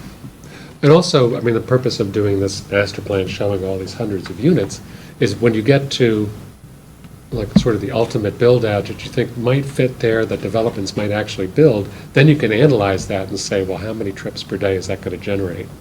So now they can take those numbers, and they can say, multiply them by the standard ITE rates, and say, yeah, that's going to add a lot to the, Foster Street can't support that. They'll probably be able to tell that in 10 minutes. Yeah. Whereas before, didn't have an idea of how much actual development there might be. So again, we're not saying that this extent of development is the right thing, but it's by doing this, by looking at that scenario, you know what questions you need to ask. Right. I think we knew there were constraints on that area when we brought them there. Foster Street is a small little rural road. We're already maxed out with the train station that's there. We got a grant from the state to figure out what else can go there. They did exactly what we asked them to do. They did a maximum build-out to show us everything that could go there. Now it's our job to weed through and what we think we can get people in the town of Littleton to be excited about, and to actually pass 2/3 of town meeting, something that will go there. And it's going to affect traffic. There's no getting around it. It's nice to see that little interloop in there, but you still got to figure out how you're going to get it. That's private ownership. You're going to have to ask the people, we knew there were constraints when we got there. So. Yeah, and I think too, if we're looking at how are we going to diversify our housing stock, this gives us the opportunity. I mean, I think it's something like 93% of Littleton is single-family housing. So Yep. we've got to look at ways to get affordable housing for seniors and millennials. This area gives us that opportunity. Well, So- let me be very clear. I totally understand the whole reason why we're doing this concept. What I'm saying is that within the confines of doing these concepts, there's no discussion about the traffic mitigation. There's no discussion. And so what I hear you saying, Mark, is because there's this whole other project going on that Which they wish, apparently is being connected with this one. That's, I guess, what I was hoping to see, at least some connection that already happened between what is going to take place through the work that the state is doing versus this. I think- didn't see Have you that. seen any of that work? What? Have you seen any of that work? Yeah, that was presented, like in January, maybe, it was a while ago. for Foster, Is Through the there, Board of Selectmen. at the Board of Selectmen, yeah. is that actionable, or is it just concept? No, it's already on the state this to be funded in 2024. Given the size of it, it might get pushed up to 2022. To mitigate Foster. Well, reconstruction from Taylor Street up to Balsam Lane, so past the train station up to Balsam Lane. Not It including includes Foster. Foster Street up to Balsam Lane. Durkee's. It includes. Not the whole thing, just up to Just Durkee. to Right. Turkeys. Right, it includes, next the two travel lanes plus multi-use path off to the side. And that's approved? It's on the tip for funding, so it means it's on the state's construction, on the state's funding schedule. Is there any discussion about, like parking garage down there? For municipal parking, whatever, like to mitigate the train station? It's a private, all the private sites are lot. private, so. We could take it by eminent domain. No, we can't. The MBTA already bought it. They own it. MBTA owns it, that lot? They lease- Oh, it's they two- lease- the two lots. They own the two lots, and the land behind that is privately owned. And MBTA won't put a garage in? No, Why? they're not in that business. The business of parking garage. Do we want a garage there? Oh, well, why can't we do it? I think as a town, we don't want a parking garage unless there's mixed use with it. I think we'd. Right, that's what I'm saying, like, is that, Right, so that's part, can you yeah. offer that? Can we offer I that as think part we of the could, deal? so, in conversations with previous potential owners, there was conversations about parking under structures that could, assist with parking at the train station as well as commercial use or residential use in that area. There's currently a new owner, and he's come in and had some meetings with Delisa and I and two select board members just to discuss potential uses for that area. But we were waiting for this to come back before we entered into any real discussion. When we spoke with Fuss and O'Neill before the April meeting, what they told us is that typically they end up having to design their projects in somewhat of a vacuum because they have no idea what the overall plan is for an area. And that they were happy to even be involved at all in those workshops because they might actually hear what people were concerned about and wanted to see. So, but typically, you're thinking about what do you want and what is this overall vision? And then the traffic consultants, the people who are doing the engineering work or the design work for the engineering are trying to say, all right, so if this is what they want to deliver, how do we then provide for traffic mitigation? That's why I'm saying it's not in our scope, but they're aware of this project, they've been involved in it, it's just not something we're presenting. Wait, I missed the first part. Who's aware of it? Fuss and O'Neill, which is the design engineer for the Complete Streets project. Oh, right. Sorry. Yes. Gotcha. So the question now is, where do we go from here? We have this, we've spent the $60,000 to get an idea of what can go down there. Do we start scheduling meetings to talk about different scenarios, to get a date to go to town meeting, to let the residents in the town decide what kind of different diversity they want down there? It sounds like a lot more informational sessions to be presented at public meetings. Well- These discussions, right? We have this information now. Right. We don't have the traffic information, but we understand it's coming. We're not really gonna get. Well, within their traffic scope, it's in. coming. I mean, I Right. don't want to speak for Fuss and O'Neill, I'm just saying they're working on that project. Right. That's why they got involved in this. You're not getting a 4-lane highway going through there, you're getting a 2-lane No, country I'm road not that's talking gonna about the be. road. I'm talking about the traffic information. What traffic? They're doing a complete street study, right? Not you guys. There's a consultant. But at the end of the day, you're still only gonna have 2-lane road with a sidewalk. They're not gonna put four lanes going Yeah, through no, Foster Street. I hope they I would wouldn't. hope not. No, so the point is, we know what we have there. We went this route, are we gonna start? I guess the reason I'm asking that is because we have the common coming too. We have a rezone of the common at the same time too. Are we gonna do them together? Are we gonna do one? Are we doing none? Or, we That's just, a good question. Could we take the form-based code that's coming up for town meeting in October and apply it to that as well? Well, we have our form-based code. in Totally favor- different area. Yeah, it's a total different area, and that's a good question to ask after next week's meeting, I think. but the difference is gonna be use. It's not so much what it's gonna look like, it's gonna be what you're gonna put in there. Right. So I think one of the quick answers is it might not be a bad approach, form-based code might not be a bad approach to use for this area, but it would be a whole nother design Yeah. study. No, I think what Draft. typically would happen is you develop a master plan that you're comfortable with, and then you calibrate the form-based code to Right. produce It's kind of the back to what we density were and the saying character that earlier. you Yeah, want. okay. So you might have different setbacks. Right. You might have, different sizes and shapes and minimum uses. But it won't be the same zoning as for Littleton Common. So we got. It won't be, No, but it's it not could gonna follow the same template, so you can sort of plug Could. in different numbers and different goals. So we have a vision based on this study. Can we get, I think we have some traffic, complete streets being done. What about sewer? How would we, how are we gonna know what the upper capacity of that is? I think that would be up to the private developers Yeah, to the tell developer's us. gonna have to Yeah, they'd figure that have to one out. figure it out. Well, Which don't we would take wanna a- know, don't we wanna kinda know, like, is this something we say, hey, maybe we need a municipal solution for versus a private solution for? I'm just, Yeah, no, I think it's a great That's question. good And what I'm questions. saying, I think it's a great question. The I reason just I'm wanna know smiling the is saying is parameters. that with the amount of density they showed originally, we would definitely need a municipal Yeah. sewer, but. Could I ask a question, or maybe just jump in about the zoning issue?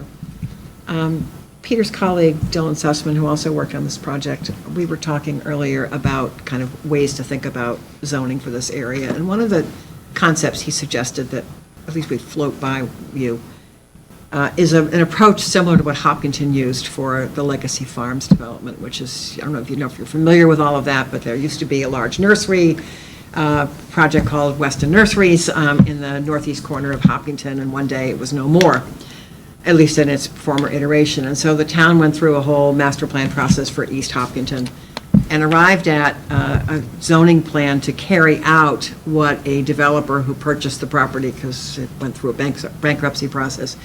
Essentially, they had this zoning that they created for a mixed-use overlay district by special permit. So the district applies to East Hopkinton, and a developer can apply to the board for a master plan special permit for a project, which may be too large to build all at once. So it's something that might be built out in 2 or 3 phases. So the planning board, subject to a series of criteria in the bylaw, grant a master plan special permit, and then as the applicant is proceeding to build phase by phase, it comes back to the planning board for site plan review, subject to that special permit that the board had granted. So it gives you the comfort, I think as a smaller town, to think about a special permit oversight by the board, but it also gives the applicant, I think, the guarantee that once you're through that special permit process, as you're developing phase by phase, you're dealing with site plan review and not yet another special permit. So it's a way to maybe think about, you have something similar in your zoning right now, that we were sort of thinking that maybe building on something like that might be a little more familiar to people in Littleton than going to something that is very alien, which ranges from form-based code, which may not be alien after October, but right now is still sort of an untested idea versus also something as liberal, if you will, as a 40R. So we're just throwing out ideas here to give you a sense that just because you decide to go a certain direction in zoning, it doesn't mean it's all or nothing. But that's how Hopkinton did it. And I know because I was deeply involved in that, so. Thank you. Back to Mark's question, do we want to move forward with this, and start creating some zoning or something that we can present at fall town meeting for? Well, I don't think fall, you or might get, Town meeting, whatever. yeah, Spring, yeah, whatever. fall's a little aggressive. We've worked fast before. No, I'm just saying, do we want to That's start awesome. putting it on the agenda? That's the only question. No, since we've spent the money to talk about this area, do we want If I may, to? have we spent all the money? Close. Oh, yeah, then I could- Almost, yeah. Almost. All right, that I was- mean, just to, I don't know if you want to go through this, but the original application was for somewhat more than you received. And Mass Housing's position was that if the town was going to go forward with the zoning, they would restore the request. But not knowing whether the town was going to do anything, they didn't want to tie that money up, and you can't really blame them. So they're aware that this discussion's going on. I think they're waiting to hear what you want to do. But as for the award itself, that's been actually, contracted, it's close to done. Okay, thank you. So if we, Sorry, go ahead. No, go ahead. what I was going to Please, to the suggest chair. is, since we discussed at our retreat the opportunities to be able to have meetings specific to talk about a subject and really sort of hash it out back and forth, can we do that early fall, once the form-based code gets its public hearing, would we have an opportunity then to actually discuss this in more depth, so that this is the only thing on our agenda, and we've had an opportunity to have the public talk with us about, what their ideas are. More like a working? Yeah, like a Meeting? working A meeting. work session. Yeah. Yeah.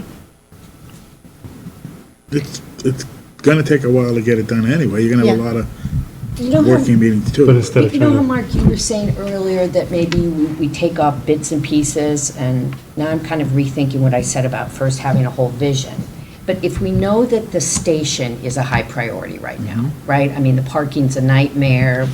If we're gonna do something there, it should be mixed use, blah, blah, blah. Could we just focus on that and get something together for the town meeting just for the station? We could do it that way. What do you mean? But just what, though?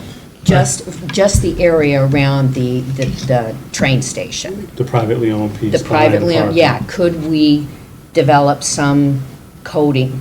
Help me with my Zoning. words, the zoning and everything, yeah. Just for that? Just for that that be- area, I think because That that's, becomes spot zoning. That becomes- oh, Well, okay, not that's only not, that, all right, I think you're right. I think we need a vision for the area, yeah. and then work our way down to like, what's the strategy, and then figure out like what the tolerance is, and then what can we reasonably fit in there, like, and Just- knowing yeah. what the upper limits are, not just on the physical space, but like, what is it gonna take for sewer, what is it gonna take for, Well, you're not gonna, street tolerance, that kind of Right. thing. you're not gonna get, the only thing, getting back to your point, the thing that I would say makes that viable is that you already have the nursing home there. If you wanted to start and look at different housing, if you wanted to look at age-in-place housing and you wanted to connect it to the existing nursing home there, then maybe you could do it that way. You could start with smaller houses, condos, townhouses, all that, in conjunction with the nursing home that's already there.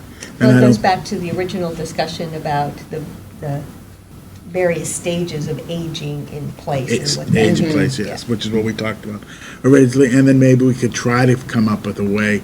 I still think you should try to come in off of Howard Ave, to come in and stay off of Foster Street. Create so like a those are the parallel kinds of- road, Parallel yeah, that road, we talked exactly. about, So yeah. those are the kinds of things that we, Yeah, we could start discussing that, and, yeah. but first of all, we kind of need to talk amongst ourselves to Right. find out what we're, and then maybe work at it in pieces, or like, I know Jerry wants to do the whole piece, and yeah, that's fine. You look at the whole thing, but it's still got to pass town meeting. What will the residents of town meeting be willing to accept at this I point? don't know, I have no idea. You Well, gotta, maybe if we do a master plan and then, or a big, like a vision, and then do phases, with the first phase being right around the train station, because we So the know phases, we've the got to phases, address if we can that. create the zone and do the overlay and rezone it, then it's up to the applicants to come to us for the Right. properties that they own, so. Hopefully, we could encourage the owner of the property at the train station to come forward and say, hey, we've rezoned it, we have an overlay district, and and then the we other have an issue buildings, at if they your want to buy property, into or it. and abut your wanna property, please help us. Do the other buildings, empty digital buildings, they come in and say, we don't want office buildings there anymore, because that, right now, zoned, that's all they can do. Maybe we want to do a little mixed use or something else, maybe we want, so then brew they pub. come in, right. Yeah, brew pub. Everybody wants ice cream and brew pubs. Yeah, that's right. It certainly would be good, at this point, to get all the landowners together, figure out, are they even interested in housing around Yeah. the center there? And obviously, you've gotten some interest already in people that are interested in building apartments in the area. So you know there's some market for that. But it'd be great to sit down with them and figure out what do they really need to make a viable project. Is it 300 units, or could it be 50 units? And what does the town need to make that desirable? Right. It should be an iterative process. I think it's without knowing the carrying capacity of all these different elements, the roads and the sewer and the water and so on. It's going to be hard to come up with a vision that says, this is the perfect density. I mean, if you knew that, you could Right. design the whole Forecast thing it, and have yeah. it perfect. But I think what you can do in terms of a vision is sort of hopefully build on what we've done and pull out the elements that create the kind of community you want, like that Main Street feeling, if you agree with that, lined with buildings and the parking in the back, the mixed-use buildings that have the active uses on the ground floor, a lot of the things you've been talking about with the common, right? You could put all that in place, which starts to reassure people that whatever gets built here, it's going to be properly serviced, it's not going to impact the roads negatively, it's going to have its water and sewer dealt with, and it's going to be something that adds to the character and quality of life in the neighborhood, rather than taking away from that. Right. You're still gonna wanna know, like, what the impact is, because that's just one part of town. Oh, yeah. We do another 300 units in another part of town, I mean, we tearing down Shaker Lane next, because we just blew the place out, like, how many school systems do we need? So, yeah, and that one's an easy answer to get to, because we know we need at least a certain amount of growth to keep the school population up, because we are having fewer kids, and households are a lot smaller. Really? Yeah. Oh, yeah, it's Absolutely. everywhere. The demographics I show had the that. opposite, I thought Shaker Lane was bursting at the seams. No, our demographics are showing that, Really? yeah. Yeah. Yes. It's pretty common. We're getting old. Yeah? We are. There's a few towns where the enrollments are still going up, but for the most part, they're leveling and dropping. Can we get numbers on that? Do we have those, yeah? We have Right. them, actually. Well, it's not- So what are not the on my next slide steps rule, but we then? have them somewhere. How do we move forward No, here? I'm trying to. Do we, some of the as schools down there Anna said, surprised us. Do we get together as the Littleton Station Working Group again, or what's the process? So before, I think before we move that forward, there are some discussion questions we have in front of us. I think if we move through those. it would Yeah, be these were the helpful. questions I had put up in front of you in June, and I said we're going to be asking you when we come back, so not to miss an opportunity to So get some I- direction. I mean, we need direction, I think is the point, so. So Well, aren't you for- kind of done? I mean, we need direction. You've given us pretty much everything. We need direction from the board to know. What haven't we answered here that's So on I think these if we look at questions? those, What role we want to play? no, let's start, let's Yeah, just I start mean, with for us, a Judy, very if I may- basic, if I may. certainly, of course. What is Littleton's appetite for change? I think the first three we've hit. Housing is a market opportunity. Is it an acceptable one? In limited food service, retail, potential market opportunity. So we talked about the train station and Taylor Street, Foster Street intersection as both being the two most likely places for development. So the next real question, is the town open to ideas like district, improvement and financing? I think we Are you go all through familiar with that? Nope, I don't know what it is. Well, from the last notes, explain it. I think you were going to provide us with different levels of financing and the definitions, so is that something that you can help us with? No, this was specifically what I had in mind. What we had talked about was, there's a concept called, in other states call it something else, but in Massachusetts, it's district improvement financing. So say you wanted to provide, this was the conversation we had at the last meeting, so I'll pick on your idea, better bicycle and walking infrastructure in this neighborhood to connect, allow people to connect more easily to the train station. Those are public improvements that somebody's going to pay for. So with a DIF district bounded, say, by the same study area that might be rezoned, what the town would be saying is, we're going to segregate some of the new tax revenue coming from new development into a fund that will be used to retire debt issued to make those improvements.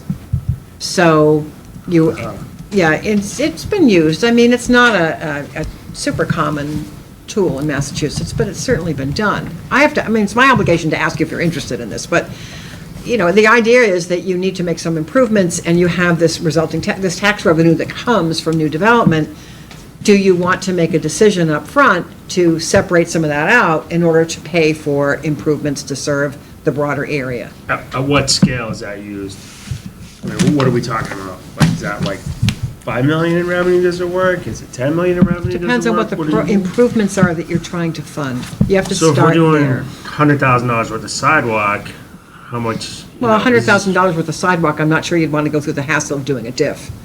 But if you were trying to do a few $1 million worth of, bicycle and sidewalk improvements or something more or bigger ticket item, then the way you do this is that you have a master plan for a site, for an area, and you make some assumptions not only about what the maximum build-out is, but how long it is going to take, what's likely to happen in an area. So you can do projections of what the tax revenue will be. Yeah. And then you start, it's really just, it's a formulaic exercise. It's if I take out 10% of this and put it aside, do I have enough to pay for a $2 million bond? My $2 million bond's going to be 2.5%, over 20 years. I know what those payments will be. They're going to be fixed payments every year. What's my revenue target? And how much debt service do I need to service that? So DIF is simply a way of a community saying, we're going to commit this revenue to those improvements so we can get those improvements made.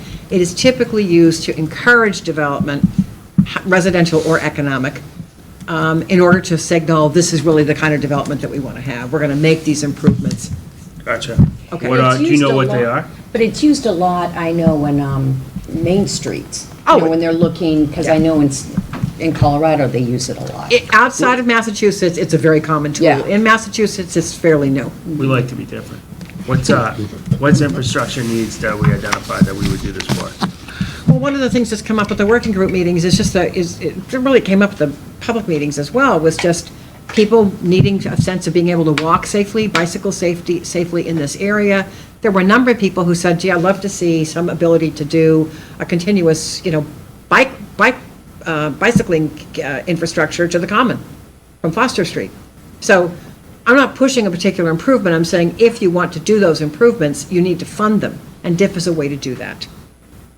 It's just a generic tool. You don't have anything specific in mind. I don't, I'm asking what the town's appetite I would have be no for idea. something like that. That's my question. It's really, how does the idea sit with you? Not that I'm asking you to respond to any particular proposal.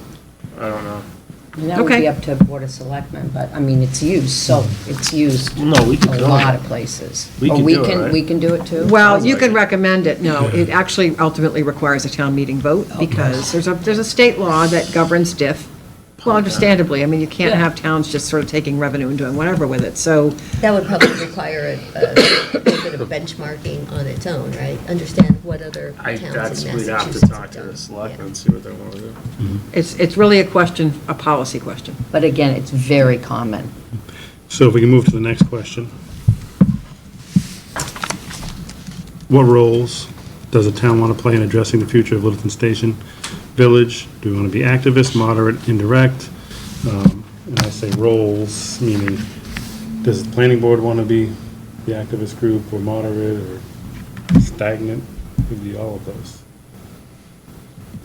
I think we should lead it. Nothing's gonna get done unless we rezone it, so, it's our bailiwick. But I don't think we should be an activist. I think we should make sure it's discussed and So covered. I'm agreeing with you. I think leading it is the right word, Yeah. not necessarily being the activist. We shouldn't be touting it, we should be. Right. Planning is leading it. Does that answer the question? So, leading it, not necessarily taking any position yet. Not yet. Yeah. Judy, what's that look on your face for? No, I'm just, I think that activist to indirect has a number of implications. To take an activist position, the town might really be partnering, say, with a developer. I'm just giving you a hypothetical example. You're partnering with a developer, there's an agreement about infrastructure improvements that need to happen in order for a project to go forth. The town and the developer are a partner in financing those improvements. The town adopts very aggressive zoning to make something happen, so like a 40R. To me, that's kind of activist sort of zoning. Whereas a more indirect approach would be, yes, we think something's going to happen out there. We'd rather see something happen than for the whole place to sort of stagnate and do nothing. But we're going to take kind of a conservative approach. So we'll look at zoning, kind of softer zoning than perhaps we might if we really wanted to see something happen tomorrow.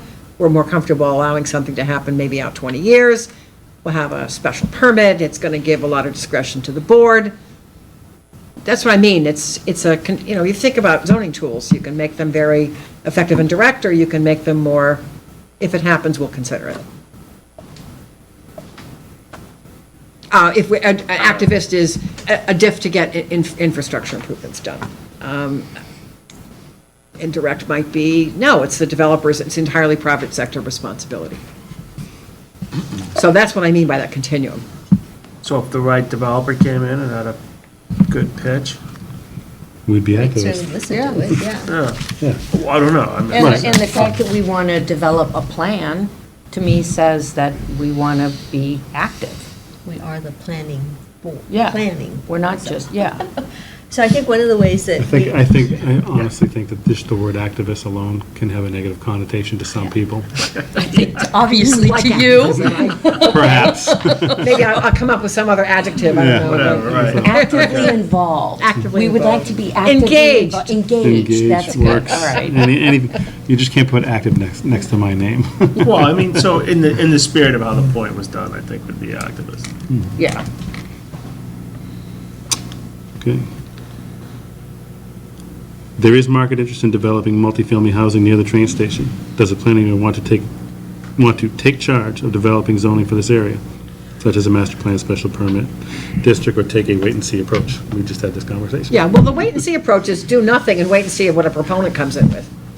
You know, you could just say, well, we won't do anything, we'll wait and see what happens, and folks who buy land in that area can come forth with whatever zoning they think they want to propose, and, you know, I mean, I'm not advocating for Right. that, I'm just trying to get a Right. sense of where you are, because we would like to be able to, when we complete the project, give you what you need, and I need to know what it is that you need.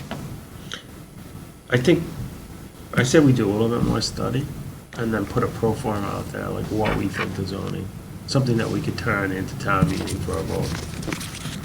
At least so we have something.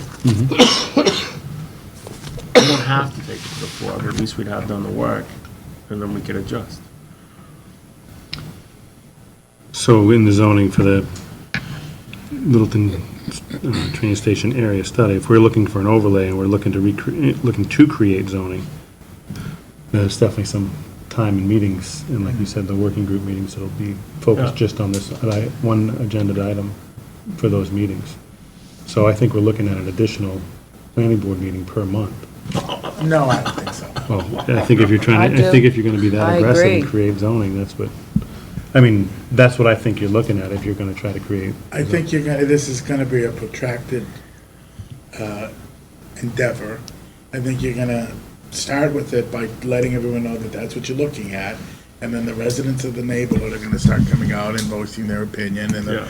neighborhoods and people, and you're not gonna be able to take them for 2 or 3 hours, you're gonna take an hour, and we're gonna digest what everyone had to say, and then they're gonna come back, and we're gonna do stuff like that. So we can agenda the public discussion at a regular meeting, but as far as drafting the zoning for the overlay district, with the help of our consultant, I think it's still gonna be an additional, it's my opinion, I mean, if you want Yeah. to try to be, It's gonna be, we hire somebody to do the bylaw, we look it over, and everything. It's not gonna be 10 meetings, 10 Right. months, a meeting a month, it's not. If we do the vision and the strategy, right?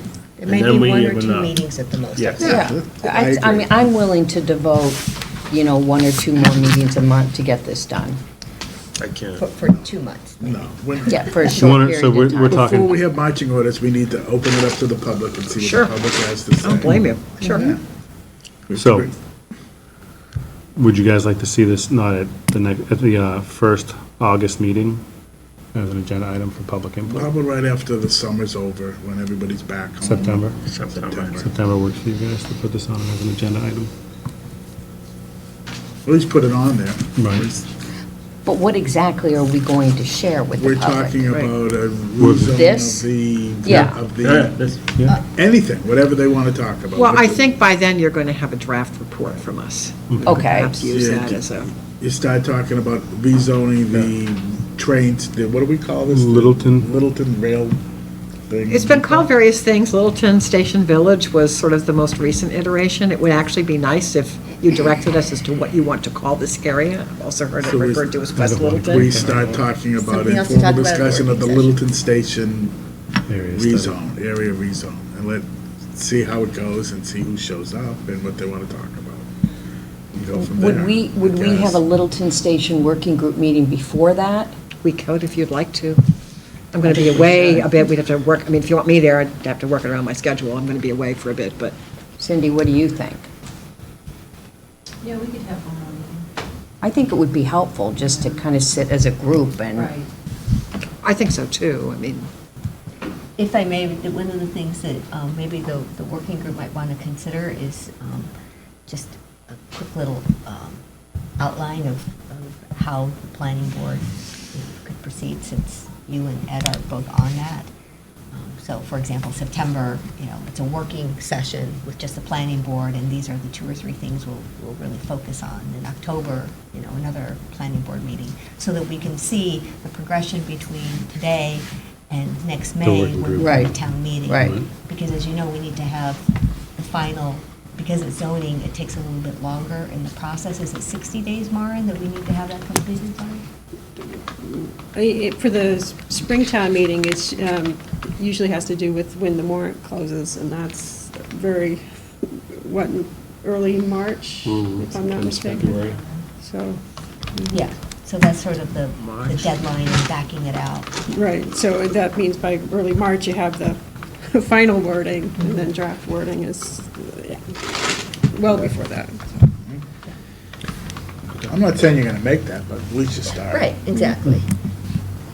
It'll take a little while. Oh, ye of little faith. I know, Yeah, I don't think you want to rush something like this. We definitely want to make sure we Point get took a the couple of towns. years, let's put it that way. Yeah. So, that's the biggest thing we've had to go on, a couple of years for the point, for a rezone for that, so. Maybe we're better at it now. Judy, you've asked for a couple points of direction tonight. Could you restate the direction you're looking for? One, a name, which I'm not comfortable creating a name without consensus. The place. We are approaching the end of our work with you on this, unless you decide to have the zoning done as part of this, or if you do it separately, that's up to you. But we need to be able to produce our draft report, and I'm assuming that what we're going to provide you is kind of a review of the process and all the information that was gathered, Peter's physical and operational analysis of the area, RKG's market look at things, our social and demographic analysis, all the data points that we looked at to sort of inform how we got to this point, a process review for the public meetings, for the surveys, and then kind of what came out of that, and then culminating with kind of an image of, this is sort of a maximum, and within these general areas, orange, yellow, green, whatever, these are appropriate uses. How much is really, I think, a judgment call for the planning board to make, but this is the arrangement of uses that we're anticipating for these 2 parts of the study area based on technical analysis as well as just input from people. And here are the concerns, too, that probably need to be addressed in order for something to go forward. Because I don't want to whitewash the fact that there were people who had concerns, too. I mean, I to your point, we're not just ignoring that. I frankly was surprised by the amount of support that did come out of the survey for even some mix of housing out there. I really didn't expect that at all. So there was a mix, but we need to be honest that it was a mix and not just kind of a, bring on, 1,000 units in Yeah. West Littleton. I think We're that- not saying that. And people's, I think, in the workshops and afterwards, everyone's concerns were related to the impacts of development, Right. not to the development itself, which was interesting. Like, people weren't against Yeah, it was more interesting. diverse housing Right. units and all the other stuff. They, as you are, Yeah. they're worried about traffic and Right. taxes and school children and all Right. those other things.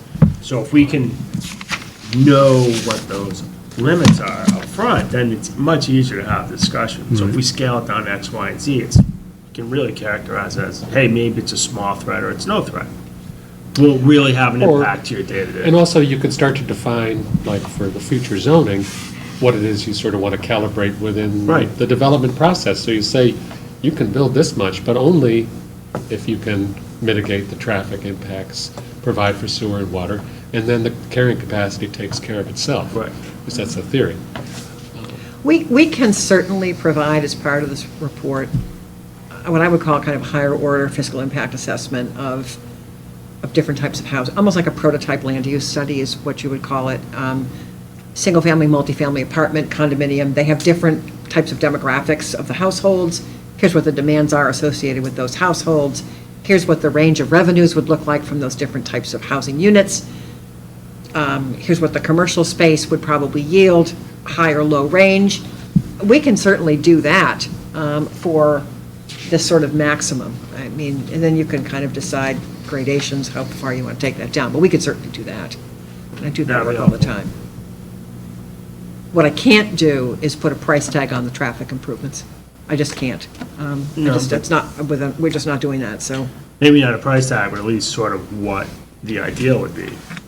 It In would terms be- of what the improvements need to be? Yeah, what do you, who knows, I mean, we can figure out what the cost is gonna be, but like, hey, this should, these stop signs need to go, this grade's too steep, like, you have a four-way stop at the bottom of, If Fuss & O'Neill has that information, we're happy to provide it.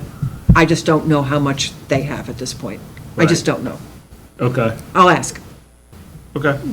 When you know, will you let us know through Maren as soon as possible? Just What? Just what you can find out for traffic information, so Yeah. she can send it on an email. I'll email him Who on are they Monday. doing the work for? I mean, they're For- doing it for for the- Littleton, right. but Yeah. who are they working with you? No, not With at all, Board with of the highway Selectmen? department. Oh, with the highway department, okay. Yeah. And Chris Stoddard would be Yeah. a great resource for that. Yeah, Chris might even have some information. Just for the record, Cindy, if you speak, could you please come to a microphone, just so that people at home can hear you? Oh, sure. So, Hi, Cindy. We can check with DPW as well. I mean, we'll provide what we Yeah. can. Yeah. Always better. Maybe we invite Chris to one of our working sessions. I think if and when he has that study, that would be great. We'd absolutely love to have him come in. Could I just suggest, you're all going to have the copy of the plan, the PowerPoint stuff? So if you see anything, and if you're thinking over the next couple of days of stuff you'd like us to explore a little bit further in the master plan, there's still a little bit of, I mean, we're going to be putting the report together so we could look more carefully at certain aspects of it. So Would it let be a us know. big deal to look at lower density, more green space? Just, Is that, yeah, no, that's easy. It's easy to remove stuff. yeah, I don't know, just something that is maybe more in line with what we, as a town, kind of envision. But what does that mean? Yeah. Because we need to Well, quantify it. less than what we see up there. Through all the surveys, did anybody think that we should maybe ask what it should be called? No, I never did. So run a contest. So that's your charge. Have You a need to tell us, contest. you need to tell us how you want us to place name this in the report. That's your job. Okay. Call it Station Village. I mean, Yeah, if well, you're that's trying what to get Cindy, to it, that's goes what with you've been vision. calling it, Station Village. Littleton Station Village? Yeah, that's what we've been calling it so far, so. We'll have to find out who lived there 200 years ago and call it whatever, Wickham Village or something. Yeah, right, John's Crossing or something, who knows? Call it digital doing that. Anyway, All right. Thank you. thank you. Thank you very much. Thank you. Everybody, thank you for attending. Appreciate it. We, Look, sorry. I was just going to ask if we wanted to open it up to the public for any questions. Is there anybody in the audience that would like to make a comment or have any questions? And if you do, please, we'll move the microphone to you somewhat.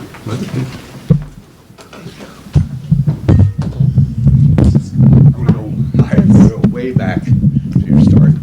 Michael Zeldin, 11 Loan Street, Littleton. I'll get the money's worth from the consultants this time. Okay. When you were putting together I did a back of the envelope calculation of the density of this thing. I don't think anybody's shocked by what you could put in there as a max, and I can certainly visualize. But this is a little different because you have a railroad station. And what I was interested in, to what extent does the railroad station serve to attract people in, and how did it influence your picture of or shall we say, when you packed the area, did you think about, or did you consider Littleton's going to be, by definition, one of the stops? Okay? So that means it's going to be a commuter attractant. Then there are the folks who live there, and a number of those folks are going to be using the train station. And then there's the rest of Littleton that uses the train station. So how much of that influences the packing, and especially when it affects access to the station? Because you're not dealing just with, roads running through, you're dealing also with people parking their car, parking whatever vehicles, or being busted, or whatever they're doing.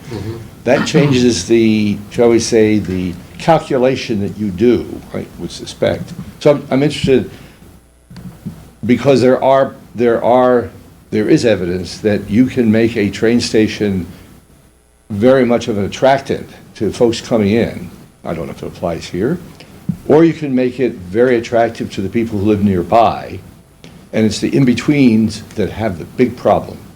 So I'm just wondering if you could comment on the fact that you have something unique here.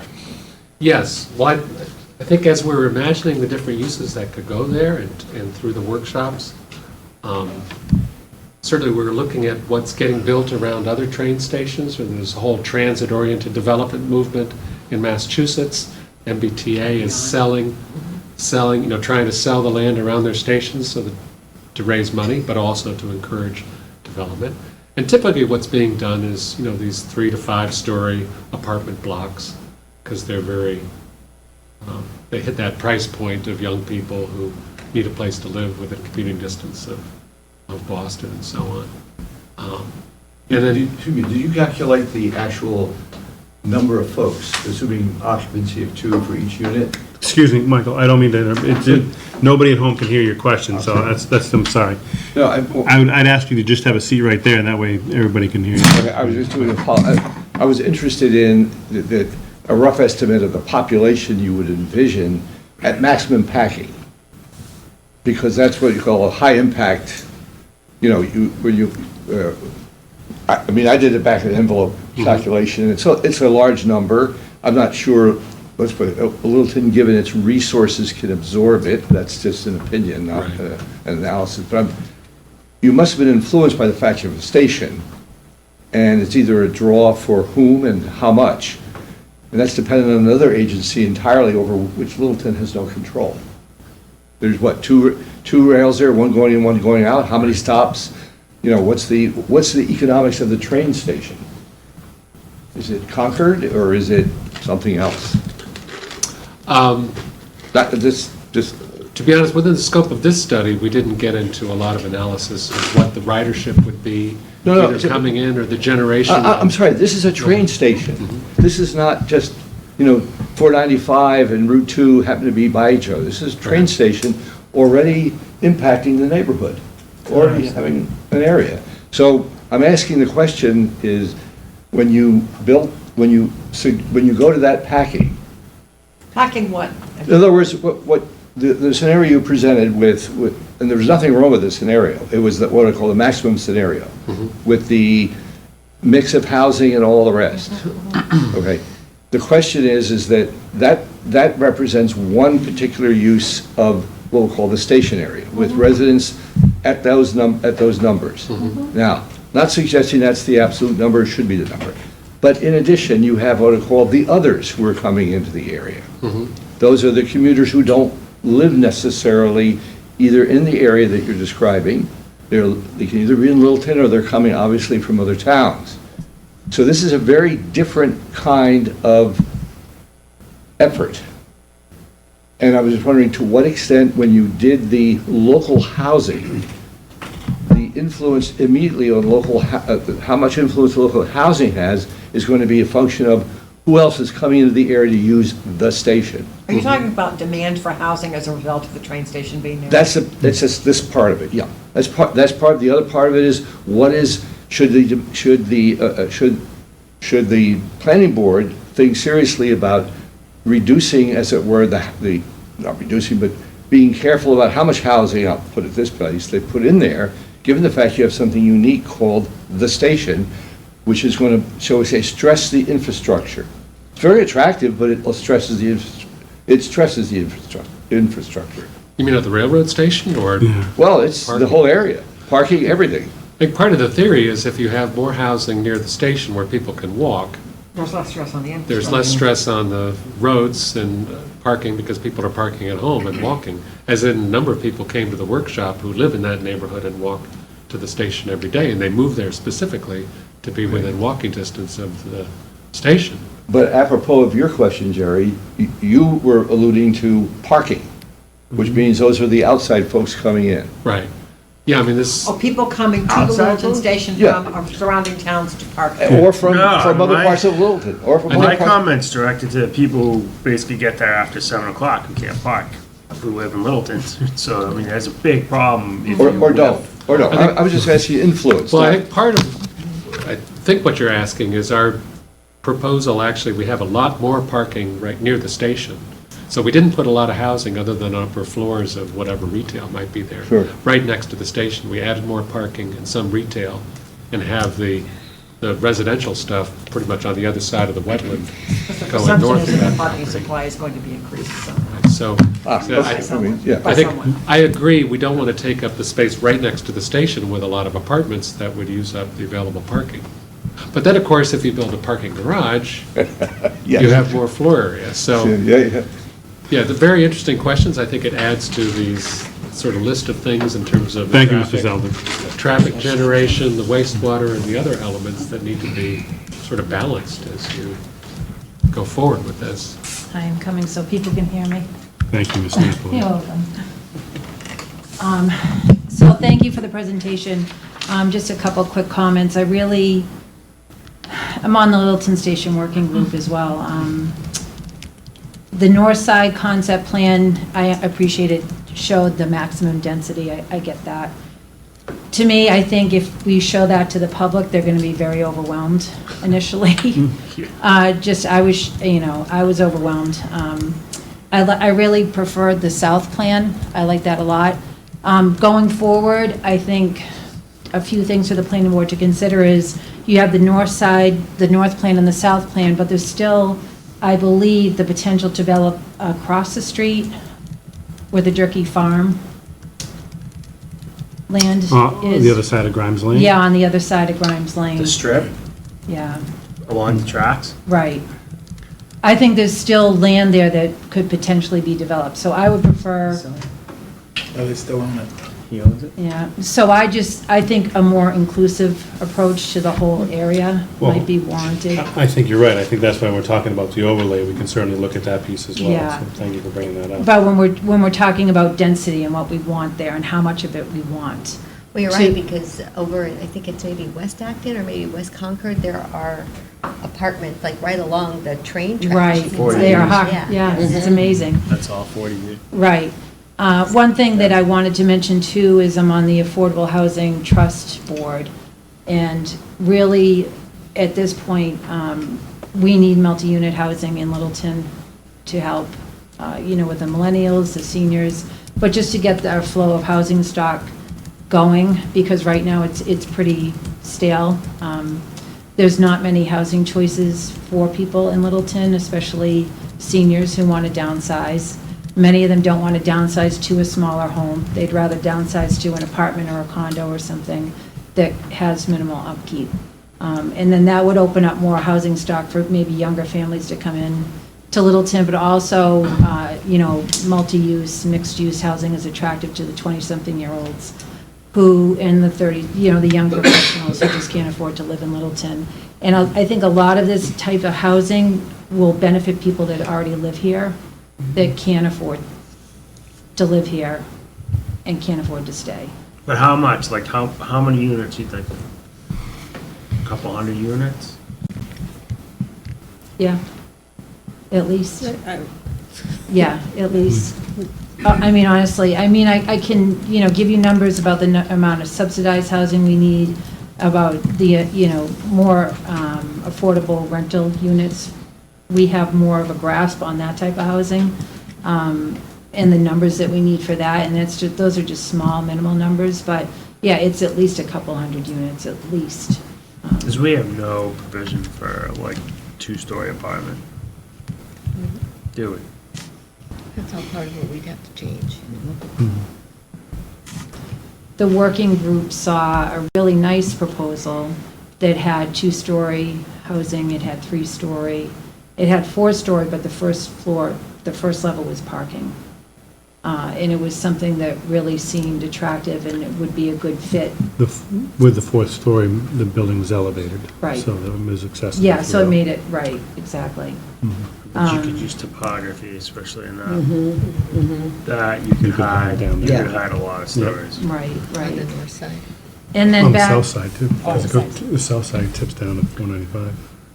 It's a huge drop off. And then just back to Mr. Zeldin's comments about the parking in general and the infrastructure, and I think I've made comments about this before, is really we need, I would prefer to create parking for people that live in Littleton so that they can get a parking spot. I think the more parking we create in that area is just going to attract people from different surrounding communities that really have no ties to Littleton at all. And we don't have the infrastructure for that now. I think infrastructure is the biggest factor with that whole Littleton Station concept, with the exception of the south plan, because I think because of Taylor Street and, the access to the highway right there, I think it could be done really well and not have that much impact on Foster Street. So, Plus the let's call it not the realignment, but the reconstruction of Foster Street up till Blossom Lane. right, It's supposed to have a extra wide walking path, biking path Right. from Taylor down to the train station. right. or down to And the- I suggest you definitely follow up with Chris Stoddard, because he has a lot more plans and ideas about Foster Street that he could share with you. I think that would be helpful. Okay. That's it. Thank you, Cindy. You're welcome. Any other questions? Comments? I'll entertain a motion. Second. I'll entertain a motion. To adjourn? Yes. To adjourn. I'll second that. So moved. Meeting's adjourned.